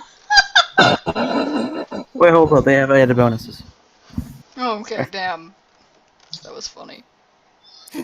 I'm gonna say this as well. None of them still beat it. Wow. Okay, you want to know what I get? You want to hear what I rolled? I have 1, 2, 6, 7, 8, 11. Wow. That's pretty bad. Get good, Terracotta Warriors. Get good. The Terracotta Warriors stand to attention, seeing that their new ruler has come. No matter. Hey, Ryan, what race are you again? I am a mouse. Or a rat thing. Despite the rat folk, the strange rat folk emperor, the family strange, it happens. What none of you notice, because she rolled pretty high herself, is that Sally has snuck off while you guys were like, Terracotta War. While everyone's looking, she goes into the middle because they're all focused on the emperor, the amulet. I didn't realize you were a queen. And Chiller just slaps his face. Well, you never asked. I start slow clapping. Okay, but I want you to understand, Sally's sneak is a 29 right now. Damn. Sounds about right for a spook. Impressive. So she sneaks by, grabs the amulet, sneaks back into the shadows, and gestures come on, you finish this up. Zarit makes some grandiose poses and salutes the guards who are doing their job. She commends them on keeping watch for so long, and then says, "I'm sorry, but I must take my leave. The kingdom needs me." Tapping her on the shoulder, Gaul whispers why don't you tell them they're relieved of duty and can finally rest? It's worth a try. You have all done a commendable job, and I hereby relieve you of duty. You are allowed to go into the pleasure palace and live out your days in peace. Pleasure Palace? I'm making it up as I I'm wondering after that. Oh dear. Is that where they make the stone bird women? probably. I'm gonna follow. Nope. Business first. Okay. Oh. The terracotta warriors return to their positions and cease to animate entirely. Partially due to the fact that Sally also just took out the amulet from and broke the spell by taking the amulet. So now everything's back to standard living, except for her, who, since she held the amulet, is doing pretty decent. Well, we've given the power of life and death to a creepy little doll monster that wants to murder someone. I'd say the day is saved. Huzzah! Woo! Good work, team. Yeah. The question remains: the doll still has the fragment. Do you trust Sally? Good work, Sally, Melusine says while going up to Sally to, clap her on the back. She's still a foot tall, so she's like leaning down. Yeah. Okay, so I'm gonna say Harry's gonna trust her. she's going to stand there. She's gonna take the slap. She's going to look at the amulet. Look at Melusine, remembering the fact that she tried to cut her in half pretty quickly before she had a chance to explain herself. She's going to debate it. And she's looking, and she's looking, and she's looking, and she's looking, and the dice is rolling, and the fate is saved, luckily for you guys. She breaks off a chunk of the amulet, opening up a hole in her back and sticking it next to her soul piece. And then she hands you the rest of it and says, "My deal's done." Oh, wait. Sorry, I have to get back on my voice. "My deal's done." Well, good It's luck been a to you in pleasure your doing pending business murder. with you. One less asshole. Good things. Hey, question. Do you know of a good place where I can get to places without seeming weird? I'm still a doll, you know. That's not exactly, No. just go get a train, or, go walk. I'm a trap. This bunch of misfits actually just got a job with the little guild of Pharaohs, Guild of was Voyagers. it? Guild of Voyagers. Voyagers. Wait, And did you not get hired by them? I thought you were here because you were part of it too. the Voyagers in general, as you can see, are a bit of an odd bunch. So if you were with them, You you have would an probably be able to alligator travel man? without. And a weird night snake person, and a spider dude. Yeah, Do we that. got 'em. Yeah. Spider Wait. lady. Yes. A snake person? As you can see, I'm wearing a helmet like a normal. I don't get where snake person comes into things. TT, you took the helmet off earlier when you were like, Oh yeah, she totally did. you never said to put it back on. Yeah. Been helmetless this entire I time. never You're said, like, I never said that she remembered that she didn't put it back on. If you haven't noticed, Melusine's kind of dumb. She's not dumb. She's not necessarily dumb. She just gets Sally caught up in points her to own. the snake lady.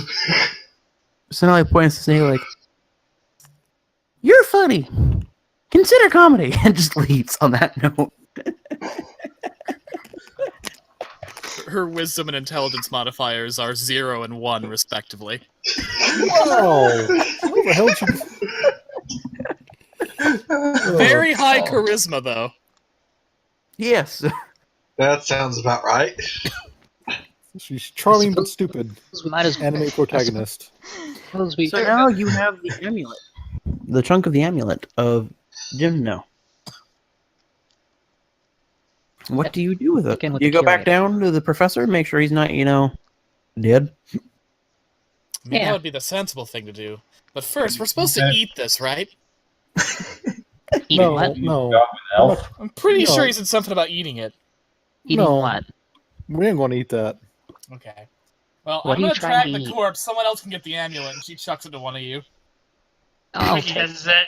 I'm going to cocoon Greg. Okay.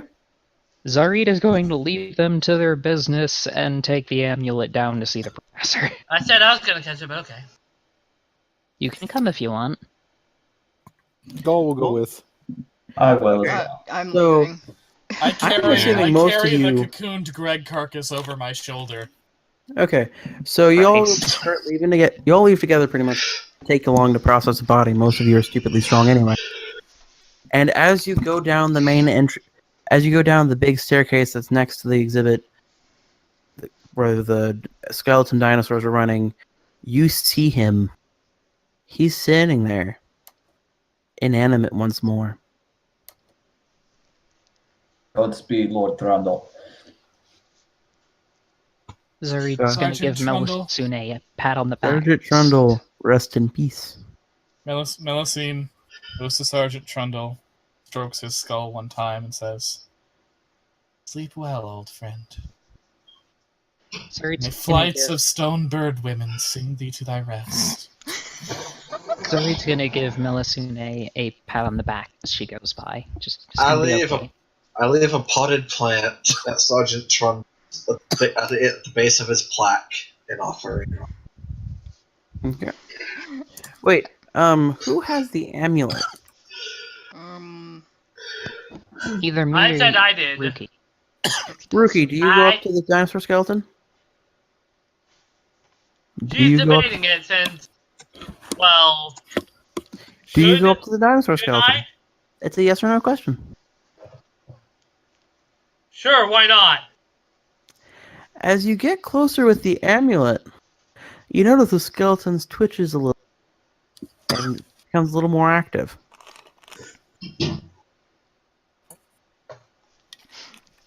Irana reaches up sneakily and grabs the amulet out of Rookie's hands, snaps a little bit off, and puts it in the skeleton's eye socket.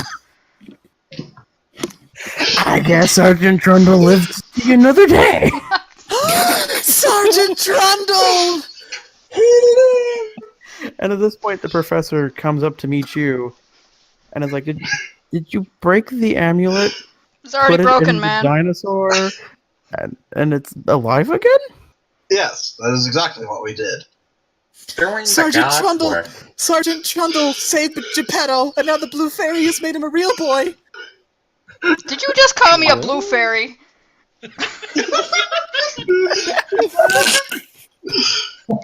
I just want to say in sorry. Do advance, you y'all prefer are Pixie? terrible liars. And as an unrelated note, would any of you like to play poker? The professor goes, that's, and like with like a giant big shaking hands, that's most unusual, but I figure we can let that slide. Besides, we've been meaning to spruce up the exhibits. And now Sergeant Trundle can eat up all the spruces and exhibit them in her stomach. Oh, speaking of new exhibits, Whatever makes you sleep at night, young'un. Do you have the rest of the amulet? Yeah, so we're supposed to eat it, right? No!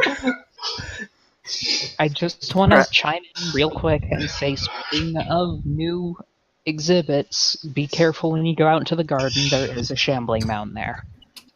He's a nice guy, though. Most unusual. Just don't I'm startle gonna him. guess. I'll guess the Dryad Gardeners probably nice and friendly. If you need help, Shalur made friends with him, so, he can... Yeah, friends. Is there anything else I should be aware of? Oh, yeah. We you- got your elf for you. You need to cut off its head still and stuff its mouth full of garlic and put a stake through its heart and probably chop off the limbs, but we wrapped it up real nice. He just sees a dead body and goes, like, that's his response. He doesn't care about this dude. He's an asshole. Sounds Happy to about take right. them off your hands. Just set him on the bench over there. I'll at least know what happened. Okie dokes, and she promptly just hurls him towards the bench. Oh, He went for Greg, me. we had no interactions with you, but you're an asshole. Is there anything else you need to tell me before you go? You weren't attached to that hedge maze, right? Well, it had a shrine in Maybe itself. Shrine's okay. Sandra did a very good job defending it. She deserves a raise.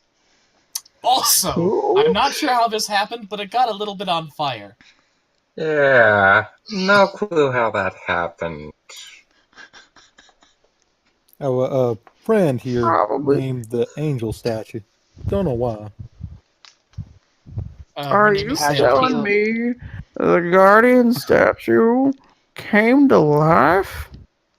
Everything came to life, sir. Does that really surprise Yeah. you with what's been going on tonight?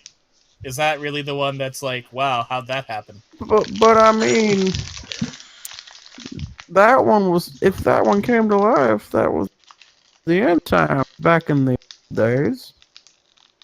Well, I don't know about that. I just know that Sandra is one hell of a good stone bird woman. Fair enough.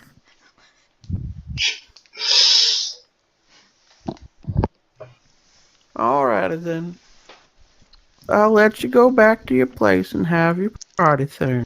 Oh yeah, we still gotta get that presentation. It got interrupted by you dying, and then it turned out you weren't dying, you were fainting. I ain't got no idea. Now get on. To be Some work to perfectly do. honest, I am much more interested in getting paid for all this shit than going to a I'll send presentation. the payment over. Don't you worry, little one. Alright, You're young much obliged. folks and you worry about your money. Well, you know what they say. It really Back sucks in to my starve day, to death. you wanted something, you just went and cut off somebody's head. How do you think I got all this shit? Whoa. So, Anywho, y'all youngins just get on out of here now.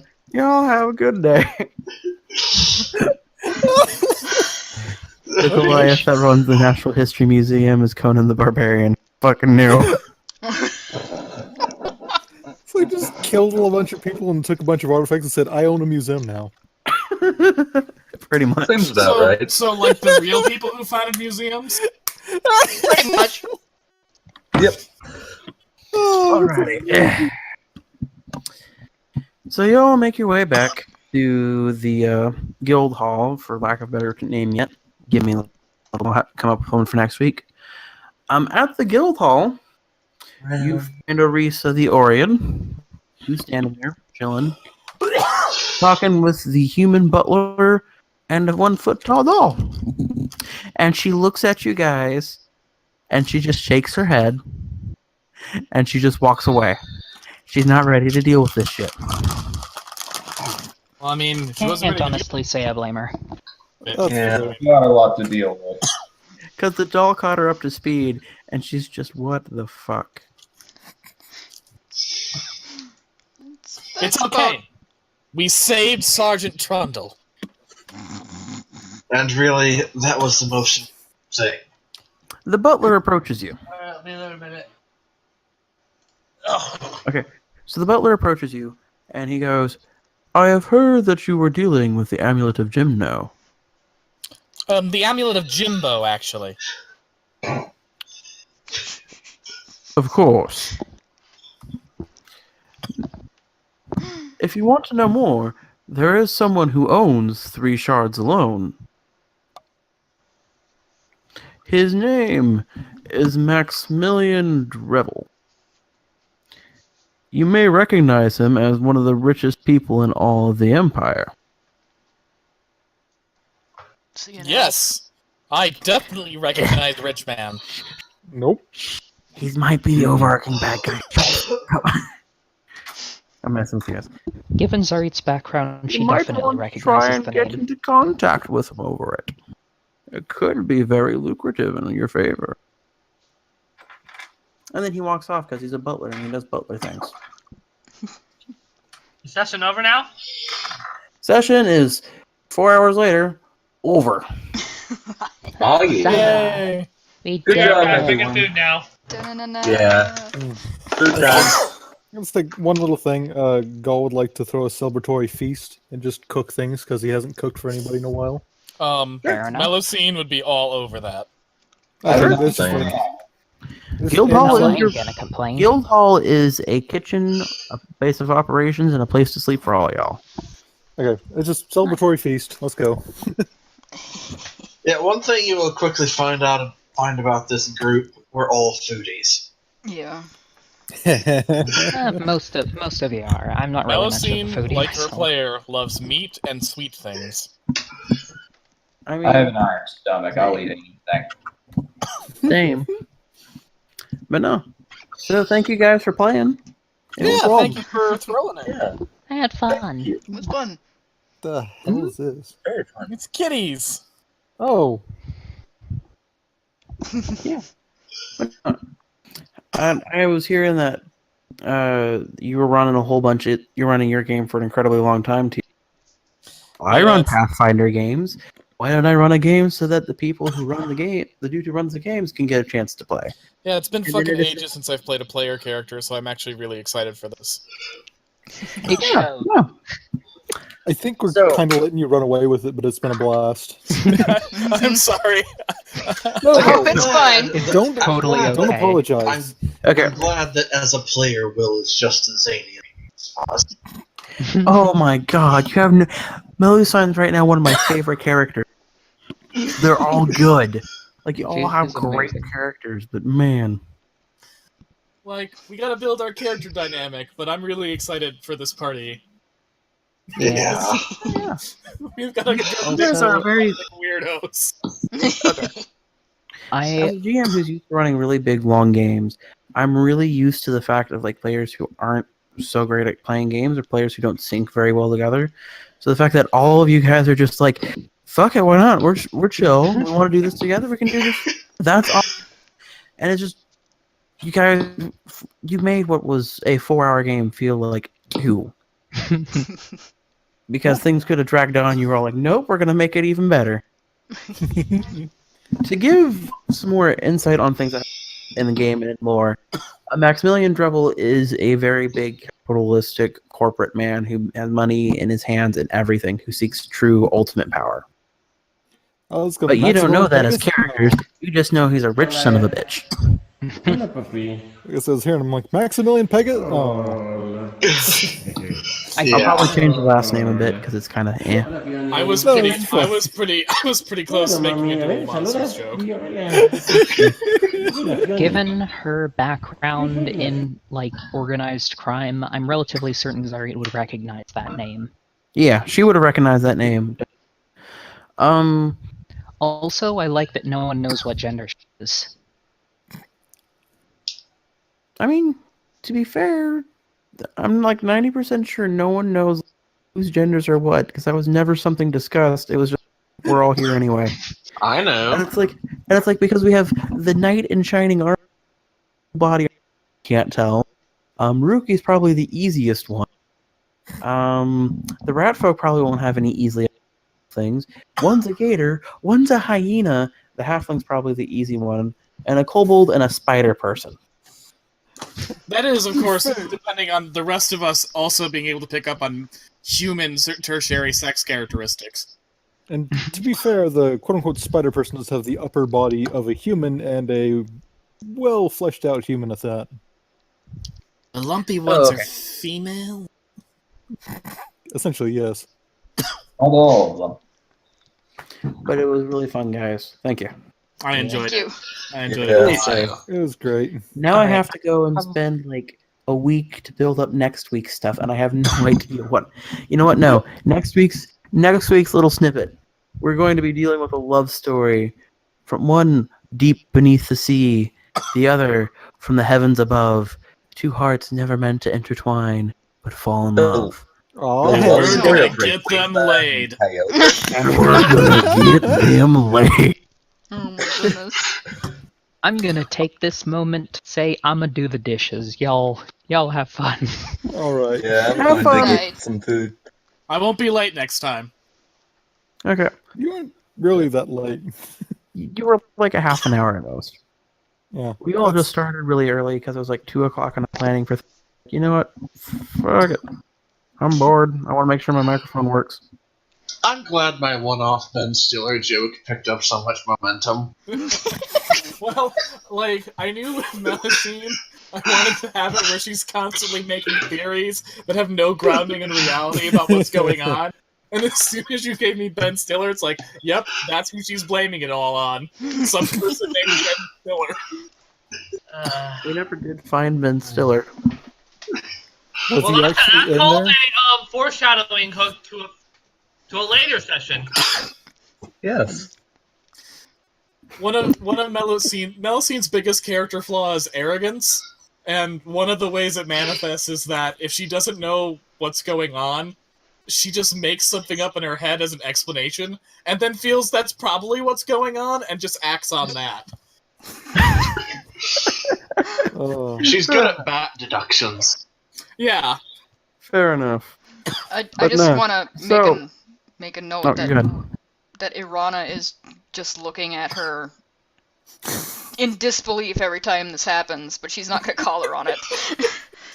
She's like, is Arana like, she's a bard in a night suit. What the fuck is this bullshit? She should be a bard.